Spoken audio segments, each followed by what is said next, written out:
ಜ್ಯೋತಿಷ್ಯದ ಪಾಠಕ್ಕೆ ನಿಮ್ಮೆಲ್ಲರಿಗೂ ಸ್ವಾಗತ. ನಾವು ಸಂತಾನ ವಿಚಾರದ ಟಾಪಿಕಲ್ಲಿದ್ದೇವೆ. ಕಳೆದ ಬಾರಿ ಸಂತಾನಕ್ಕೆ ಸಂಬಂಧಪಟ್ಟ ಬೇಸಿಕ್ಸನ್ನು ನಾವು ನೋಡಿದ್ವಿ. ಮುಖ್ಯವಾದಂಥ ಪ್ರಶ್ನೆಗಳು ಹೀಗಿದೆ. ಸಂತಾನಕ್ಕೆ ಸಂಬಂಧಪಟ್ಟ ಸಾಮಾನ್ಯ ಜನರು ಕೇಳುವಂಥ ಪ್ರಶ್ನೆಗಳು: ಸಂತಾನ ಯಾವಾಗ ಆಗುತ್ತೆ? ಸಂತಾನ ಆಗುವಂಥ ಯೋಗ ಇದೆಯೋ ಇಲ್ಲವೋ? ಎರಡನೇ ಸಂತಾನಕ್ಕೆ ಏನಾದರೂ ಅವಕಾಶ ಇದೆಯಾ?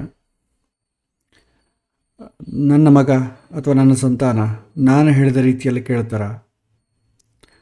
ಕೆಲವೊಮ್ಮೆ ನಾನು ಹೇಳಿದ ನನ್ನ ಮಗ ಕೇಳ್ತಾ ಇಲ್ಲ. ನನ್ನ ವಯಸ್ಸಾದ ನಂತರ ಮುಪ್ಪಿನಲ್ಲಿ ನನ್ನ ಮಕ್ಕಳು ನನ್ನನ್ನು ನೋಡಿಕೊಳ್ತಾರ ಕಾಳಜಿಯಿಂದ? ಈ ರೀತಿ ಪ್ರಶ್ನೆಗಳು ಸಂತಾನದ ಸ್ಥಾನದಿಂದ ಹಿಡಿದು ನಾವು ತಿಳ್ಕೊಳ್ಬೋದು. ಮಕ್ಕಳ ವಿಚಾರಕ್ಕೆ ಮಕ್ಕಳಾಗ್ತಾರಾ ಇಲ್ವಾ, ಮಕ್ಕಳಿಗೂ ನಮಗೂ ಇರುವಂಥ ಮಧ್ಯ ಒಂದು ಅಫೆಕ್ಷನ್, ಒಂದು ಸಂಬಂಧ ಯಾವ ರೀತಿಯಲ್ಲಿರುತ್ತೆ, ಮತ್ತು ಆರೋಗ್ಯ ಯೋಗ ಇದೆಯಾ ಇಲ್ವಾ ಮಕ್ಕಳಾಗಲಿಕ್ಕೆ. ಸೊ ಈ ವಿಚಾರಗಳನ್ನೆಲ್ಲ ಕೂಡ ನಾವು ನೋಡೋಣ. ಸೊ ಇದನ್ನು ನಾವು ಪಂಚಮ ಸ್ಥಾನದಿಂದ ನೋಡ್ತೇವೆ. ಕಳೆದ ಬಾರಿ ಇದರ ಬಗ್ಗೆ ನಾವು ಉಲ್ಲೇಖನ ಮಾಡಿದ್ದೇವೆ. ಸಂತಾನ ವಿಚಾರ, ಪೂರ್ವ ಪುಣ್ಯ ವಿಚಾರ, ಮತ್ತು ವಿವೇಕ ಪ್ರಜ್ಞೆ, ಇಂಟೆಲಿಜೆನ್ಸ್, ಆಮೇಲೆ ಇಷ್ಟಾರ್ಥ ಸಿದ್ಧಿ, ಹೈಯರ್ ಎಜುಕೇಷನ್, ಈ ವಿಚಾರಗಳೆಲ್ಲ ಕೂಡ ನಾವು ಪಂಚಮ ಸ್ಥಾನದಿಂದ ನೋಡ್ಬೋದು.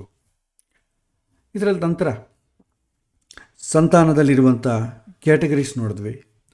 ಎಷ್ಟು ರೀತಿಯ ಸಂತಾನಗಳಿರುತ್ತೆ: ಋಣ ಸಂಬಂಧಿ ಪುತ್ರ, ರಿಪುಪುತ್ರ, ಉದಾಸೀನ ಪುತ್ರ, ಪ್ರಿಯಪುತ್ರ, ಸತ್ಪುತ್ರ, ಈ ಥರ 5 ಸಂತಾನಗಳಿರುತ್ತೆ. ನಮ್ಮಲ್ಲಿ ಭಾಳ ಜನ ಅನ್ಬೋದು, ನಾವು ಯಾರಿಗೂ ತೊಂದರೆ ಕೊಟ್ಟಿಲ್ಲ, ನಾವು ಪ್ರಾಮಾಣಿಕವಾಗಿ ದೇವರು ಹೇಗೆ ಹೇಳಿದ್ರೆ ಹಾಗೆ ಶಾಸ್ತ್ರ ಹೇಳಿದಂತೆ ನಾವು ಜೀವನ ಮಾಡ್ತಾಯಿದ್ದೇವೆ, ಏನೂ ಆಶೆ ಪಡ್ತಾ ಇಲ್ಲ ಜೀವನದಲ್ಲಿ, ನಮ್ಮ ಕರ್ತವ್ಯಗಳು ನಾವು ನೋಡ್ಕೊಳ್ತಾ ಇದ್ದೇವೆ, ಆದರೂ ನಮಗೆ ಯಾಕೋ ಭಗವಂತ ಸಂತಾನ ಕೊಡ್ತಾ ಇಲ್ಲ. ತುಂಬ ಕೆಟ್ಟ ಕೆಲಸ ಮಾಡೋರು, ಇನ್ನೊಬ್ಬರ ಹಣವನ್ನು ದೋಚುವವರು, ಸಮಾಜಕ್ಕೆ ಕಂಟಕರಾಗೋರು, ಇಲ್ಲ ಅಥವಾ ಒಂದು ಕುಟುಂಬಕ್ಕೆ ಕಂಟಕರಾಗಿರೋರು, ಅವರಿಗೆ ಭಗವಂತ ಸಂತಾನ ಕೊಟ್ಬಿಡ್ತಾ ಇದ್ದಾನೆ. ನಾವು ಮಾಡಿದ ಪಾಪ ಏನು, ಅವರು ಮಾಡಿದ ಪುಣ್ಯ ಏನು? ನಾವು ಯಾವುದೋ ಜನ್ಮದಲ್ಲಿ ಏನೋ ದುರದೃಷ್ಟ ಮಾಡಿಕೊಂಡಿರ್ತೇವೆ, ಹಾಗಾಗಿ ಹೀಗಾಗಿದೆ. ಅವರು ಹಿಂದಿನ ಜನ್ಮದಲ್ಲಿ ಪುಣ್ಯ ಮಾಡಿಕೊಂಡಿರ್ತಾರೆ, ಆದ ಕಾರಣ ಅವರಿಗೆ ಸಂತಾನ ಆಗಿದೆ. ಈ ರೀತಿಯ ಒಂದು ಮನಸ್ಥಿತಿ ಕೆಲವೊಮ್ಮೆ ಬಂದ್ಬಿಡ್ತದೆ. ಆದರೆ ಶಾಸ್ತ್ರ ದೃಷ್ಟಿಯಿಂದ ಇದು ಸರಿಯಾದ ಅಲ್ಲ. ಯಾಕೆಂದರೆ ಪುಣ್ಯ ಪಾಪಕ್ಕೂ ಮಕ್ಕಳ ಆಗೋದಕ್ಕೂ ಆಗದೇ ಇರೋದಕ್ಕೂ ಸಂಬಂಧ ಇಲ್ಲ. ಭಗವಂತ ನಮ್ಮ ಹತ್ರದಿಂದ ಕರ್ತವ್ಯವನ್ನು ಮಾಡಿಕೊಳ್ಳಿಕ್ಕೆ ಅವಕಾಶ ಇದ್ದರೆ ಸಂತಾನ ಕೊಡ್ತಾನೆ, ಇಲ್ಲದ್ರೆ ಇಲ್ಲ. ಕೆಲವೊಮ್ಮೆ ನಾವು ದುಃಖ ಅನುಭವಿಸೋದಕ್ಕೆ ಕೂಡ ಸಂತಾನ ಕೊಡ್ತಾನೆ ಭಗವಂತ. ಅದನ್ನು ಅದೃಷ್ಟ ಅಂತ ಭಾವಿಸಬೇಡಿ. ನೋಡಿ, ಋಣ ಸಂಬಂಧಿ ಪುತ್ರ, ರಿಪುಪುತ್ರ, ಉದಾಸೀನ ಪುತ್ರ, ಈ 3 ಸಂತಾನಗಳು ಕೂಡ ನಿಮಗೆ ಒಂದು ಶಿಕ್ಷಣೆಯನ್ನು ಕಲಿಸೋದಕ್ಕೆ ಬರ್ತವೆ. ಅದರಿಂದ ನಿಮಗೆ ಅದೃಷ್ಟ ಇದೆ ಅಂತ ಅಂದ್ಕೊಳ್ಬೇಡಿ. ಆ್ಯಕ್ಚುಲಿ ಹಿಂದಿನ ಜನ್ಮದ ದುರದೃಷ್ಟವೇ ಅದು. ಆದರೆ ಅದು ಕೂಡ ಸಂತಾನವೇ. ಯಾಕೆಂದರೆ ನಿಮಗೆ ಎಕ್ಸ್ಟರ್ನಲ್ಲಿ ಏನು ಕಾಣುತ್ತೆ? ಸಂತಾನವೇ ಅಲ್ವಾ. ನಮ್ಮ ಮನೆಗೆ ಮಕ್ಕಳಿಲ್ಲ, ಅವ್ರ ಮನೆಗೆ ಮಕ್ಕಳಿದ್ದಾರೆ, ಸಂತಾನವೇ ಅಲ್ವಾ. ಕುಂತಿದೇವಿ ಎಷ್ಟು ಆಳಬೇಕು? ನಮ್ಮ ಅಕ್ಕಗೆ 100 ಜನ ಮಕ್ಕಳು, ನನಗೆ 5 ಜನ ಮಕ್ಕಳು, ಕೊರಗಬೇಕಲ್ಲ. ಸೊ ಹಾಗಲ್ಲ. ಸಂತಾನ ಇಲ್ಲದಷ್ಟು ಮಾತ್ರಕ್ಕೆ ದುರದೃಷ್ಟ ಅಂತ ಅರ್ಥ ಅಲ್ಲ. ಭಗವಂತ ನಮ್ಮ ಹತ್ರ ಈ ಸಂತಾನಕ್ಕೆ ಸಂಬಂಧಪಟ್ಟ ಕರ್ಮಗಳು ಬೇಡ ಅಂತ ಬಯಸ್ತಾ ಇಡೀ ನಮಗೆ ಕಾಣುವಂಥ ಎಲ್ಲ ಕಡೆ ಇರುವಂಥ ಮಕ್ಕಳೇ ನಮ್ಮ ಮಕ್ಕಳು ಅಂತ ಅಂದುಕೊಂಡು ಜೀವನ ಮಾಡು ಅಂತ ಹೇಳ್ತಾ ಇದ್ದಾನೆ. ಈ ಸಂದೇಶವನ್ನು ಕೊಡ್ತಾ ಇದ್ದಾನೆ. ಈ ರೀತಿ ನೀವು ಅಂದುಕೊಂಡಾಗ ತೊಂದರೆ ಇಲ್ಲ. ಪ್ರತಿಯೊಂದು ವಿಷಯಕ್ಕೂ ಒಂದು ಪಾಸಿಟಿವ್ ಆ್ಯಂಗಲ್ ಇರುತ್ತೆ, ನೆಗೆಟಿವ್ ಆ್ಯಂಗಲ್ ಇರುತ್ತೆ. ನೀವು ಯಾವುದನ್ನು ಸ್ವೀಕಾರ ಮಾಡ್ತೀರಿ ಅಂತಂಬೋದು ನಿಮಗೆ ಬಿಟ್ಟದ್ದು.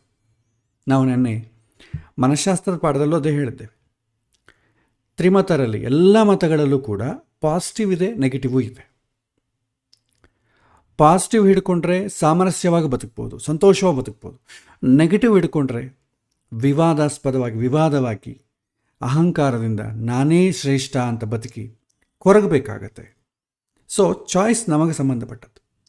ಸೊ ಹಾಗಾಗಿ ಸಂತಾನ ಇದೆಯಾ ಇಲ್ಲವಾ ಅಂತಂಬೋದು ಪಾಪಕ್ಕೆ ಸಂಬಂಧಪಟ್ಟದ್ದು, ಪುಣ್ಯಕ್ಕೆ ಸಂಬಂಧಪಟ್ಟದ್ದಲ್ಲ. ಸಂತಾನ ಇರೋರೆಲ್ಲ ಕೂಡ ಪೂರ್ಣ ಪುಣ್ಯ ಮಾಡಿದ್ರು ಅಂತ ಅಂದ್ಕೊಳ್ಬೇಡಿ. ಸಂತಾನ ಇಲ್ಲದವರು ದುರದೃಷ್ಟರು ಅಂತ ಅಂದುಕೊಳ್ಬೇಡಿ. ಸಮಾಜ ಹೇಗೆ ನೋಡುತ್ತೋ ಹಾಗೆ, ಯದ್ಭಾವಂ ತದ್ಭವತಿ. ನೀವು ಯಾವ ರೀತಿಯಿಂದ ನೋಡ್ತೀರೋ ಆ ರೀತಿ. ನೀವು ಪುಣ್ಯದ ಆ್ಯಂಗಲಿಂದ ನೋಡಿ, ನಿಮಗೆ ಒಳ್ಳೆಯದೇ ಕಾಣುತ್ತೆ. ಯಾಕಂದರೆ ಭಗವಂತ ನಮಗೆ ಜಾಸ್ತಿ ರೆಸ್ಪಾನ್ಸಿಬಿಲಿಟಿ ಕೊಟ್ಟಿಲ್ಲ, ಸೊ ನಾನು ಆಧ್ಯಾತ್ಮಿಕದ ಮೇಲೆ ಕಾನ್ಸಂಟ್ರೇಟ್ ಮಾಡ್ಕೊಳ್ತೇನೆ. This is positive angle. Negative angle ತೊಗೊಳ್ತೀರಾ ತೊಗೊಳ್ಳಿ. ನಾವು ಯಾವ ಜನ್ಮದಲ್ಲಿ ಯಾರಿಗೆ ದ್ರೋಹ ಮಾಡಿದ್ದೇವೋ ಏನೋ, ಏನು ಪಾಪ ಮಾಡಿದ್ದೇವೋ ಏನೋ, ನಮಗೆ ಸಂತಾನ ಆಗಲಿಲ್ಲ. This is negative angle. So positive angle, negative angle ಯಾವ್ದು ತೊಗೊಂಡ್ರೂ ಕೂಡ ಅಲ್ಟಿಮೇಟ್ಲಿ ಭಗವಂತ ಎಲ್ಲರಿಗೂ ಬುದ್ಧಿ ಕೊಟ್ಟಿರ್ತಾನೆ, ಆ ಬುದ್ಧಿಯ ಮೇಲೆ ಹೋಗ್ತದೆ. ಹಾಗಾಗಿ ಇದು ಸರ್ವತಾ ಶಾಸ್ತ್ರಗಳು ಕೂಡ ಎಲ್ಲಿ ಕೂಡ ಒಪ್ಪೋದಿಲ್ಲ. ಸಂತಾನ ಇಲ್ಲದವರಿಗೆ ಹಿಂದಿನ ಜನ್ಮ ಪಾಪ ಇದೆ, ಒಪ್ಪೋದಿಲ್ಲ. ಹಾಗಾಗಿ ಇದನ್ನು ನಾವು ತಿಳ್ಕೊಳ್ಬೇಕು. ಸಂತಾನದಲ್ಲಿ ಪ್ರಿಯಪುತ್ರ ಸತ್ಪುತ್ರ ಹುಟ್ಟಿದ್ರೆ ಶ್ರೇಷ್ಠ. ಕನಿಷ್ಠ ಪಕ್ಷ ಸಂತಾನ ಇಲ್ಲ, ತೊಂದರೆ ಇಲ್ಲ. ಋಣಪುತ್ರ ರಿಪುಪುತ್ರ ಉದಾಸೀನ ಪುತ್ರ ಆದರೆ ನೀವು ಯಾವ ಕಾರಣಕ್ಕಾಗಿ ಭೂಮಿಗೆ ಬಂದಿದ್ದೀರೋ ಅದನ್ನು ಫುಲ್ಫಿಲ್ ಮಾಡಲಿಕ್ಕಾಗಲ್ಲ. ಯಾಕಂದರೆ ಅವರ ಯೋಗಕ್ಷೇಮಗಳು ನೋಡಿಕೊಂಡು ನಮ್ಮ ಜೀವನವೆಲ್ಲ ನರಕ ಮಾಡಿಕೊಳ್ಬೇಕಾಗತ್ತೆ. ಸೊ ಇದು ಎಚ್ಚರ ವಹಿಸಬೇಕಾದಂಥ ವಿಚಾರ. ಮತ್ತು ಸಂತಾನಕ್ಕೆ ತ್ರಿಕೋಣ ಸ್ಥಾನಗಳು ತುಂಬ ಮುಖ್ಯ. ನಮ್ಮ ಕರ್ತವ್ಯ ಕರ್ಮಗಳು ಏನು ಮಾಡಿದೆವೋ ಅದಕ್ಕೆ ಬೇಸ್ ಮೇಲೆ ನಮಗೆ ಸಂತಾನ ಆಗುತ್ತೆ. ಅಂದರೆ ಸತ್ಪುತ್ರ ಪ್ರಿಯಪುತ್ರ ಆಗೋದು ಹಿಂದಿನ ಜನ್ಮದ ಕರ್ತವ್ಯ ಕರ್ಮಗಳು ಮಾಡಿದಾಗ. ರಿಪುಪುತ್ರ ಋಣ ಸಂಬಂಧಿ ಪುತ್ರ ಆಗ್ತವೆ ಕೇಂದ್ರ ಸ್ಥಾನಗಳು ಗಟ್ಟಿ ಇದ್ದಾಗ. ಯಾಕಂದರೆ ಅವ್ರು ಯಾಕೆ ಬರ್ತಾರೆ? ನಮ್ಮಿಂದ ಹಣವನ್ನು ಖರ್ಚು ಮಾಡಿಸ್ಲಿಕ್ಕೋ ದೋಚಲಿಕ್ಕೋ ತೊಂದರೆ ಕೊಡಲಿಕ್ಕೆ ಬರ್ತಾರೆ. ಸೊ ಹಾಗಾಗಿ ಇದನ್ನು ತಿಳ್ಕೋಬೇಕು. ಸೊ ಫಲಾಪೇಕ್ಷ ರಹಿತವಾಗಿ ಒಬ್ಬ ಮನುಷ್ಯನಾಗಿ ನಾವು ಮಾಡಬೇಕಾದಂಥ ಕರ್ತವ್ಯಗಳನ್ನ ಮಾಡಿದ್ರೇ ಸತ್ಪುತ್ರ ಆಗಲಿಕ್ಕೆ ಅವಕಾಶ ಉಂಟು. ಇಲ್ಲ ಕನಿಷ್ಠ ಪುತ್ರ ಇಲ್ಲದರೂ ತೊಂದರೆ ಇಲ್ಲ. ಇವತ್ತಿನ ಕಾಲದಲ್ಲಿ, ಹಿಂದಿನ ಕಾಲದಲ್ಲಿ, ಪ್ರಾಚೀನ ಕಾಲದಲ್ಲಿ ಧರ್ಮವನ್ನು ಅನುಷ್ಠಾನ ಮಾಡುವಂಥ ಕಾಲದಲ್ಲಿ ಸಂತಾನದ ಅವಶ್ಯಕತೆ ತುಂಬ ಮುಖ್ಯ. ಇವತ್ತು ಅದರ ಅವಶ್ಯಕತೆ ಏನಿಲ್ಲ. ಇವತ್ತು ನೀವು ಮೆಜಾರಿಟಿ ಪೀಪಲ್ ನೀವು ನೋಡಿದ್ರೆ ಋಣ ಸಂಬಂಧಿ ಪುತ್ರ ರಿಪುಪುತ್ರ ಉದಾಸೀನ ಪುತ್ರರೇ ನಿಮಗೆ ಜಾಸ್ತಿ ಕಾಣ್ತಾರೆ. ಮೆಜಾರಿಟಿ ಅವರದೇ ಕಾಲ. ಹಾಗಾಗಿ ಕೊರಗುವ ಅವಶ್ಯಕತೆ ಇಲ್ಲ. ಇದ್ದರೆ ಸಂತೋಷ, ಇರದಿದ್ದರೂ ಓಕೆ, ಭಗವಂತ ಬೇರೆ ಏನೋದು ನನ್ನಿಂದ ಬಯಸ್ತಾ ಇದ್ದಾನೆ ಅಂತ ಅಂದ್ಕೊಂಡ್ರೆ ಸಾಕು. ಆಮೇಲೆ ಸಂತಾನ ಯೋಗಕ್ಕೆ ಸಂಬಂಧಪಟ್ಟ ನಾವು ಜಾತಕದಲ್ಲಿ ಏನು ನೋಡಬೇಕು, ಹೇಗೆ ನೋಡಬೇಕು? ನಾವು ಇಷ್ಟುವರೆಗೂ ವಿದ್ಯೆ, ಉದ್ಯೋಗ, ವಿವಾಹ, ಧನ ಈ ವಿಚಾರಗಳನ್ನೆಲ್ಲ ನೋಡ್ತಾ ಬರ್ತಾಯಿದೆ. ಬೇಸಿಕ್ ಸೂತ್ರ ಒಂದೇ: ಸ್ಥಾನಬಲ, ಕಾರಕಬಲ, ಆಧಿಪತ್ಯ ಬಲ. ಇದನ್ನು ನೋಡೋದ್ರಲ್ಲಿ 2 ಹಂತಗಳಿದೆ. ಒಂದು ಸ್ಥೂಲವಾಗಿ ನೋಡೋದು. ನಾವು ನೋಡ್ತಾ ಇರೋದು ಈಗ ಇಷ್ಟುವರೆಗೂ ಸ್ಥೂಲವಾಗಿಯೇ ನೋಡ್ತಾ ಇದ್ದೇವೆ. ಶುಭ ಸಂಬಂಧ ಬಂದರೆ ಅನುಕೂಲ, ಪಾಪ ಸಂಬಂಧ ಬಂದರೆ ಪ್ರತಿಕೂಲ. ಶುಭ ಸಂಬಂಧ ಅಥವಾ ಪಾಪ ಸಂಬಂಧ ಬಲವಾಗಿದೆಯೋ ಬಲಹೀನವಾಗಿದೆಯೋ ಇಷ್ಟೇ ನೋಡ್ತಾ ಇದೆ. ಇನ್ನು ನಿರ್ದಿಷ್ಟವಾಗಿ ಬೇಕಾದ್ರೆ ನೋಡ್ಬೋದು, ಆದರೆ ಅದಕ್ಕೆ ಕೆಲವಿನ ಶ್ಲೋಕಗಳನ್ನು ಅಥವಾ ಶ್ಲೋಕಾರ್ಥವನ್ನು ತಲೆಯಲ್ಲಿ ನೆನಪಿಟ್ಕೊಳ್ಬೇಕಾಗತ್ತೆ. ಪಂಚಮ ಸ್ಥಾನದಲ್ಲಿ ಶನಿ ಮತ್ತು ಕುಜ ಇದ್ದರೆ ಏನಾಗತ್ತೆ? ಸೂತ್ರ ಬರುತ್ತೆ. ಶನಿ ಪಂಚಮ ಸ್ಥಾನದಲ್ಲಿ ಶನಿ ಅಥವಾ ಕುಜ ಇದ್ದರೆ ಹೀಗಾಗತ್ತೆ. ಆ ವಿಚಾರ ನೀವು ನೆನಪಿಟ್ಕೊಳ್ಬೇಕು. ಸೊ ಇವತ್ತಿನ ನಾವು ಜ್ಯೋತಿಷ್ಯ ಕಲಿತಾ ಇದ್ದೀವಲ್ಲ, ಎಲ್ಲವನ್ನು ನೆನಪಿಟ್ಕೊಳ್ಳಿಕ್ಕಾಗಲ್ಲ. ಸೊ ನಾವು ಎಜುಕೇಷನ್ ವಿದ್ಯೆಯನ್ನು ಕಲಿಯುವಂಥ ಏಜಲ್ಲಿ ಇಲ್ಲ. ಫಸ್ಟ್ ಆಫ್ ಆಲ್ ಕೇವಲ ಅವೇರ್ನೆಸ್ ಮಾತ್ರ ತಿಳ್ಕೊಳ್ತೇವೆ. ಹಾಗಾಗಿ ಶುಭ ಗ್ರಹಗಳಿದ್ರೆ ಏನಾಗುತ್ತೆ, ಪಾಪಗ್ರಹಗಳಿದ್ರೆ ಏನಾಗುತ್ತೆ ಅಂತ ಸ್ಥೂಲ ಪರಿಚಯ ಮಾತ್ರ ನಾವು ಮಾಡಿಕೊಡ್ತೇವೆ. ಇನ್ ಕೇಸ್ ಯಾರಾದರೂ ಆಳವಾಗಿ ತಿಳ್ಕೊಳ್ಬೇಕು ಅಂದರೂ ಕೂಡ ಅವಕಾಶ ಇದೆ. ನಿಮಗೆ ಕ್ಲಾಸಿಕಲ್ ಬುಕ್ಸ್ ಇವೆ. ಬೃಹತ್ ಜಾತಕ, ಬೃಹತ್ ಪರಾಶರ ಹೊರಶಾಸ್ತ್ರ, ಅದರಲ್ಲಿ ಋಷಿಮುನಿಗಳು ಕೆಲವಿನ ಸೂತ್ರಗಳನ್ನು ಕೊಟ್ಟಿದ್ದಾರೆ. ಆ ಸೂತ್ರಗಳನ್ನು ನೀವು ನೆನಪಿಟ್ಕೊಳ್ಬೇಕು, ಅಥವಾ ಸೂತ್ರದ ಭಾವಾರ್ಥವನ್ನು ನೆನಪಿಟ್ಕೊಂಡ್ರೂ ಸಾಕು. ಹೀಗೆ ನೆನಪಿಟ್ಕೊಂಡ್ರೆ ನೀವು ಖಚಿತವಾಗಿ ಏನಾಗುತ್ತೆ ಅಂತ ಹೇಳ್ಬೋದು. ಅದು ಅವರವರ ಸ್ಟ್ಯಾಮಿನಾ ಮೇಲೆ ಆಧಾರಪಟ್ಟಿರ್ತದೆ. ಆದರೆ ಈ ಹಂತದಲ್ಲಿ ಎಲ್ಲರೂ ಅರ್ಥ ಮಾಡಿಕೊಳ್ಬೇಕಾದ್ದೇನಂತಂದರೆ, ಸ್ಥೂಲವಾಗಿ ನಾವು ತಿಳ್ಕೊಳ್ಬೋದು, ಒಳ್ಳೆಯದಾಗತ್ತೋ ಕೆಟ್ಟದಾಗತ್ತೋ ಅಂತ ಊಹಿಸಬಹುದು. ಎಕ್ಸಾಕ್ಟ್ಲಿ ಏನಾಗುತ್ತೆ ಅಂತಂಬುದಕ್ಕೆ ನೀವು ಕೆಲವಿನ ಸೂತ್ರಗಳನ್ನು ನೀವು ತಲೆಯಲ್ಲಿ ಮಸ್ತಕದಲ್ಲಿ ಇಟ್ಟುಕೊಂಡು ಅದರ ಪರವಾಗಿ ಜಾತಕವನ್ನು ನೋಡಬೇಕಾಗತ್ತೆ. ಅದನ್ನು ಕೂಡ ಮುಂದೆ ಹೇಳ್ತೇನೆ ಹೇಗೆ ಅಂತ ಎಂಬುದು. ಸದ್ಯ ಈ ಪರಿಚಯ ನೋಡೋಣ. ಈ ಯೋಗವನ್ನು ಕಂಡುಹಿಡಿಯೋದು ಹೇಗೆ? ಯೋಗ ಅಂತಂದರೆ ಏನು? ಅದು ದೊಡ್ಡ ಮಾತು. ಸೊ ಈ ಯೋಗ ಅಂತಂದಾಗ ಸಮತ್ವಂ ಯೋಗ ಉಚ್ಯತೆ ಅಂತಂತಾರೆ. ಸುಖ ಆಗಲಿ ದುಃಖ ಆಗಲಿ ಸಮಾನವ ನೋಡೋ ಸ್ಥಿತಿಯನ್ನು ಯೋಗ ಅಂತ ಕರಿತೇವೆ. ಮಕ್ಕಳಿದ್ದಾರೆ, ಓಕೆ, ತೊಂದರೆ ಇಲ್ಲ, ಸಂತೋಷವಾಗಿ ನನ್ನ ಕರ್ತವ್ಯ ನಾನು ಮಾಡ್ತೇನೆ. ಮಕ್ಕಳಿಲ್ಲ, ನೋ ಪ್ರಾಬ್ಲಮ್, ಅದು ಕೂಡ ಪರವಾಗಿಲ್ಲ. ಈ ಥರ ಪ್ರಶಾಂತವಾಗಿದ್ದರೂ ಇಲ್ಲದ್ರೂ ಪ್ರಶಾಂತವಾಗಿ ಯಾರು ಇರ್ತಾರೋ ಅದನ್ನೇ ಯೋಗ ಅಂತ ಕರಿತೇವೆ. ಇನ್ನೊಂದು ತತ್ವ ವಿಚಾರದಲ್ಲಿ ಹೋದಾಗ ಯೋಗ ಅಂತಂದರೆ ಏನು? The plan. ನೀವು ಭಗವದ್ಗೀತೆ ವಿಚಾರಕ್ಕೆ ಬಂದಾಗ ತತ್ವ ವಿವೇಕ ಯೋಗ, ಶ್ರದ್ಧಾತ್ರಯ ಯೋಗ, ಈ ಥರ ಯೋಗ ಅಂತಂಬ ಶಬ್ದ ಬರ್ತದಲ್ಲ, ಅದಕ್ಕೆ ಅರ್ಥ ಏನು? ಇಟ್ಸ್ ಎ ತತ್ವ ಅಥವಾ ಪ್ಲ್ಯಾನ್, ಡಿವೈನ್ ಪ್ಲ್ಯಾನ್. ಇಲ್ಲಿ ಈ ಕಡೆ ಬಂದಾಗ ಡಿವೈನ್ ಪ್ಲ್ಯಾನ್, ಭಗವಂತನ ಪ್ಲ್ಯಾನ್ ಏನು, ಅದನ್ನು ನಾನು ಸಮಾನವಾಗಿ ಹೇಗೆ ಸ್ವೀಕಾರ ಮಾಡಬೇಕು, ಈ ವಿಚಾರವನ್ನು ಸಂತಾನ ಸ್ಥಾನ ಹೇಳ್ತದೆ. ಇದರಲ್ಲಿ 3 ಭಾಗ: ಸಂತಾನ ಸ್ಥಾನ ಬಲ, ಸಂತಾನ ಕಾರಕ ಬಲ, ಸಂತಾನ ಆಧಿಪತ್ಯ ಬಲ. ಓಕೆ, ಸೊ ಈ ಸಂತಾನ ನೋಡಿ, ಈ ಸ್ಥಾನ ಬಲ ಏನು ಹೇಳುತ್ತೆ? ಆರೋಗ್ಯವನ್ನು ಹೇಳುತ್ತೆ. ಯಾವ ಆರೋಗ್ಯವನ್ನು ಹೇಳುತ್ತೆ? ಇಲ್ಲಿ ಸಂತಾನ ಆಗಬೇಕಾದ್ರೆ ಬೀಜ ಕ್ಷೇತ್ರ ಎರಡೂ ಬಲಿಷ್ಠವಾಗಿರಬೇಕು. ಸೊ ಈ ಹುಡುಗ ಮತ್ತು ಹುಡುಗಿ ಇವರಿಬ್ಬರಲ್ಲಿ ರೀಪ್ರೊಡಕ್ಟಿವ್ ಆರ್ಗಾನ್ಸು ಚೆನ್ನಾಗಿರಬೇಕು, ಭದ್ರವಾಗಿರಬೇಕು. ಆರೋಗ್ಯವಂತವಾಗಿದ್ದಾಗ ಸಂತಾನ ಆಗಲಿಕ್ಕೆ ಅವಕಾಶ. ಸಂತಾನ ಆಗೋದು ಅಂತಂದರೆ ನಮಗೆ ಗೊತ್ತಾಗೋದೇನು? ಮಗು ಹುಟ್ಟಬೇಕು, ಇಷ್ಟು ವೆಯ್ಟ್ ಇರಬೇಕು, ಕೈ ಕಾಲು ಕಣ್ಣು ಎಲ್ಲ ಸರಿ ಇರಬೇಕು, ಅಷ್ಟೇ ನಾವು ಬಯಸೋದು. ಆದರೆ ನೋಡಿ, ಇವತ್ತಿನ ಕಾಲ ಮಕ್ಕಳಲ್ಲಿ ಕೆಲವೊಂದು ಜನ ಮಕ್ಕಳು ತುಂಬ ವೀಕಾಗಿರ್ತಾರೆ, ಕೆಲವೊಂದು ಜನ ಸ್ಟ್ರಾಂಗ್ ಆಗಿರ್ತಾರೆ, ಮಾನಸಿಕವಾಗಿ ವೀಕ್ ಆಗಿರ್ತಾರೆ, ಮಾನಸಿಕವಾಗಿ ಸ್ಟ್ರಾಂಗ್ ಆಗಿರ್ತಾರೆ. ಕೇವಲ ಮಗು ಹುಟ್ಟೋದೊಂದೇ ಅಲ್ಲ, ಆ ಮಗು ಆರೋಗ್ಯವಂತವಾಗಿ ಹುಟ್ಟಬೇಕು. ಆರೋಗ್ಯವಂತವಾಗಿ ಮಗು ಹುಟ್ಟಬೇಕಾದ್ರೆ ಏನು ಮಾಡಬೇಕು? ಮೊದಲು ನಾವು ಆರೋಗ್ಯವಾಗಿರಬೇಕು. ನಾವು ಆರೋಗ್ಯವಾಗಿದ್ದರೆ ಒಳ್ಳೆಯ ಮಗು ಹುಟ್ಟುತ್ತದೆ. ನಿಮಗೂ ಮರಗಳಲ್ಲೂ ಅಷ್ಟೇ ಅಲ್ವಾ? ಮರ ಒಳ್ಳೆ ತುಂಬ ಚೆನ್ನಾಗಿರುವಂಥ ಆರೋಗ್ಯವಂತವಾದ ಮರ ಆದರೆ ಅದು ಕೊಡುವಂಥ ಫಲ ತುಂಬ ಚೆನ್ನಾಗಿರುತ್ತೆ. ಆ ಮರವೇ ಕೊಳೆದು ಹಾಳಾಗುವಂಥದ್ದಾದರೆ ಅದರಿಂದ ಬರುವಂಥ ಫಲ ಏನು ಚೆನ್ನಾಗಿರಲ್ಲ. ಹಾಗಾಗಿ ಆರೋಗ್ಯ ವಿಚಾರ ಹೇಗಿದೆ? ಆರೋಗ್ಯ ಅಂದರೆ ಈ ಸಂತಾನ ಸ್ಥಾನದಲ್ಲಿ ಈ ಸಂತಾನಕ್ಕೆ ಸಂಬಂಧಪಟ್ಟ ಆರೋಗ್ಯ ಹೇಗಿದೆ, ಇಬ್ಬರಲ್ಲಿ ದೇಹ ರಚನೆ, ಇವರ ರೀಪ್ರೊಡಕ್ಟಿವ್ ಆರ್ಗಾನ್ಸ್ ಎಲ್ಲ ಚೆನ್ನಾಗಿದೆಯಾ, ಆರೋಗ್ಯವಂತವಾಗಿದೆಯಾ, ಇದ್ರ ಬಗ್ಗೆ ಹೇಳ್ತದೆ. ಹಾಗಾಗಿ ಸಂತಾನ ಸ್ಥಾನ ಏನು ಹೇಳುತ್ತೆ ಅಂತಂದರೆ, ಇಬ್ಬರಿಗೂ ಕೂಡ ಸಂತಾನ ಆಗಲಿಕ್ಕೆ ಬೇಕಾದಂಥ ಆರೋಗ್ಯ ಹೇಗಿದೆ, ಪ್ಲಸ್ ಸಂತಾನ ಆಗುವ ಸಮಯದಲ್ಲಿ ಒಂದು ಪ್ರೆಗ್ನೆಂಟ್ ಆಗೋದು, ನಂತರ ಡೆಲಿವರಿ ಹೇಗಾಗತ್ತೆ, ಸೇಫ್ ಡೆಲಿವರಿ ಇದೆಯಾ ಇಲ್ವಾ, ಮಗು ಆರೋಗ್ಯವಂತವಾಗಿ ಹೊರಗೆ ಬರುತ್ತಾ ಇಲ್ವಾ, ಇದೆಲ್ಲ ಕೂಡ ಪಂಚಮ ಸ್ಥಾನ ಹೇಳುತ್ತೆ. ಅಥವಾ ಪ್ರೆಗ್ನೆನ್ಸಿಯಲ್ಲಿರುವಂಥ ಕಾಂಪ್ಲಿಕೇಶನ್ಸ್ ಏನೇನಿದೆ ಅದೆಲ್ಲ ಕೂಡ ಸಂತಾನ ಸ್ಥಾನ ಬಲದಲ್ಲಿ ತಿಳ್ಕೊಳ್ತೇವೆ. ಶುಭಗ್ರಹಗಳ ಸಂಬಂಧ ಬಂತಂದ್ಕೊಳ್ಳಿ, ನಿಮಗೆ ಆರೋಗ್ಯವಂತವಾದಂಥ ಮಗು, ಒಂದು ವೇಳೆ ನಿಮಗೆ ಪ್ರೆಗ್ನೆನ್ಸಿ ಆದರೆ ಆರೋಗ್ಯವಂತವಾದಂಥ ಮಗು ಬರುತ್ತೆ, ನಾವು ಎಕ್ಸ್ಪೆಕ್ಟ್ ಮಾಡಬಹುದು. ಯಾವುದೇ ರೀತಿಯಾದ ಕಾಂಪ್ಲಿಕೇಶನ್ಸ್ ಇರಲ್ಲ. ಸಂತಾನ ಸ್ಥಾನಕ್ಕೆ ಪಾಪಗ್ರಹಗಳಿದ್ದರೆ ಆವಾಗ 2 ಕಾರಣ. ಒಂದು, ಡಿಲೇ ಆಗ್ಬೋದು. ಏಕೆಂತಂದರೆ ಆರೋಗ್ಯ ಸರಿ ಇಲ್ಲದೆ ಇದ್ದಾಗ ನಮಗೆ ಯೋಗ ಇದೆ, ಆದರೆ ಆರೋಗ್ಯ ಇಲ್ಲ ಅಂತ ಅಂದ್ಕೊಳ್ಳಿ ಏನಾಗ್ತದೆ? ಡಿಲೇ ಆಗ್ತದೆ. ಒಂದು. ಎರಡನೇದು, ಡಿಲೇ ಆಗೋದಲ್ಲದೆ ಕಾಂಪ್ಲಿಕೇಶನ್ಸ್ ಆಗ್ಬೋದು.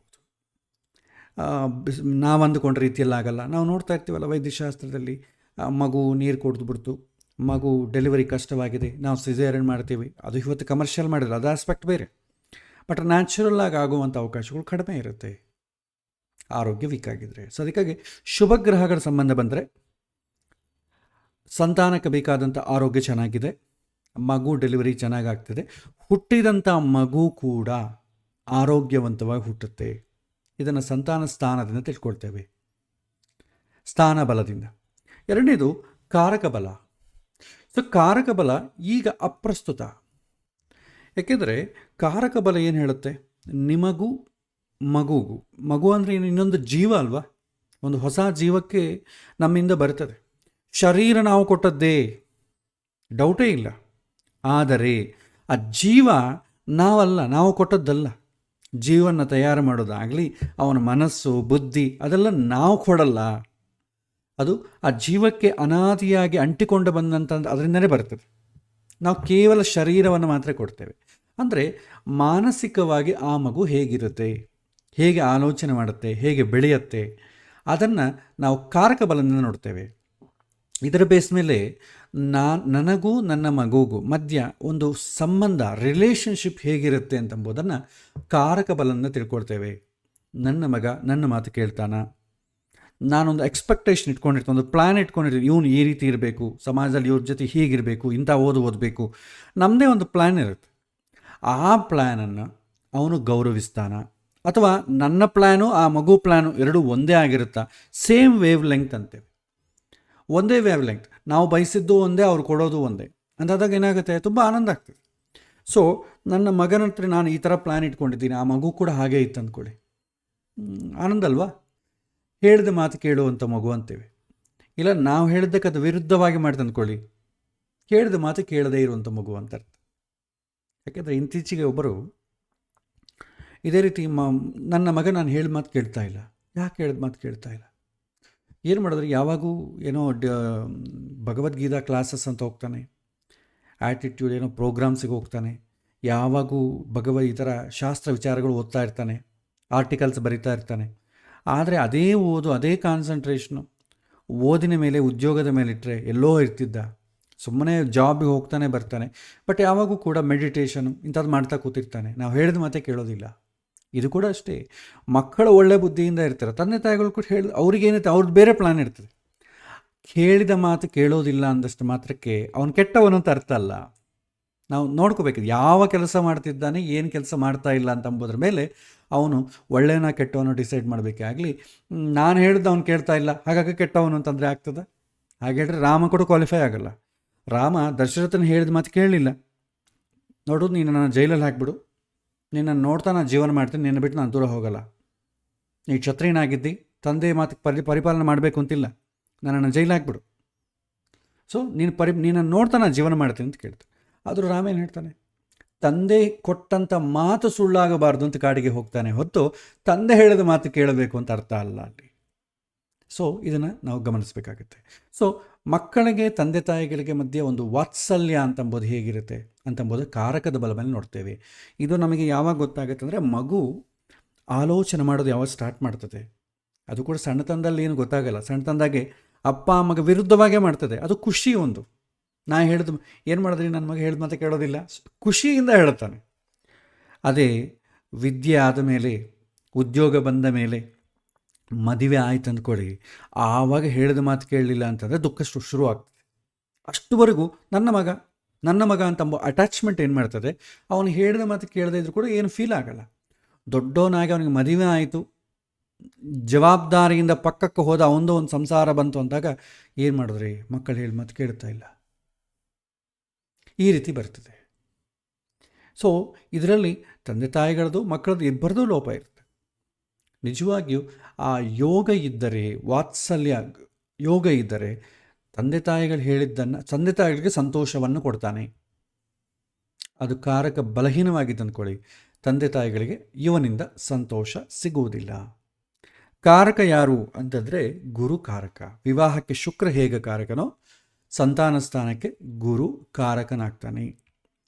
ಜಾತಕದಲ್ಲಿ ಗುರು ಇರುವಂಥ ಸ್ಥಿತಿಯನ್ನು ಅವನು ಶುಭಪ್ರದವಾಗಿದ್ದಾನೋ, ಪಾಪ ಸಂಬಂಧ ಬಂದಿದೆಯೋ, ಅಥವಾ ಉಚ್ಚನೋ ನೀಚನೋ, ಬಲವಾ ಬಲಹೀನವ, ಶುಭವಾ ಅಶುಭವ, ಈ ಬೇಸ್ ಮೇಲೆ ವಾತ್ಸಲ್ಯ ಹೇಗಿರುತ್ತೆ ಅಂತ ತಿಳ್ಕೊಳ್ಬೋದು.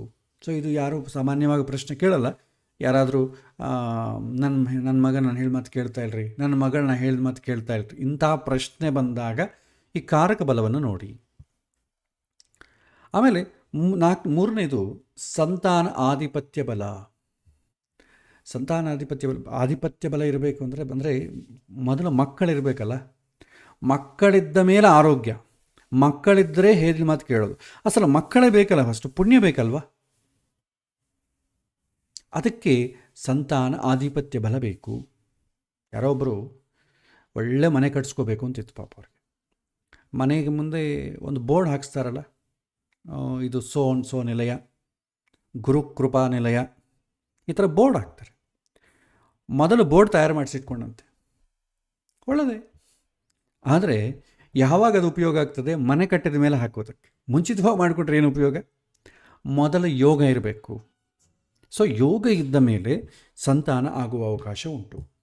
ಈ ಯೋಗದ ಮೇಲೆಯೇ ಸಂತಾನಾಧಿಪತ್ಯ ಬಲ, ಶುಭಪ್ರದವಾಗಿದ್ದರೆ, ಶುಭ ಗ್ರಹಗಳ ಸಂಬಂಧ ಬಂದರೆ, ಬಲವಾಗಿದ್ದರೆ, ಕಾರಕನೂ ಬಲವಾಗಿದ್ದರೆ, ನಾವು ಹೇಳಿದಂತೆ ಪ್ರಿಯಪುತ್ರ ಸತ್ಪುತ್ರ ಯೋಗ ಇರುತ್ತೆ.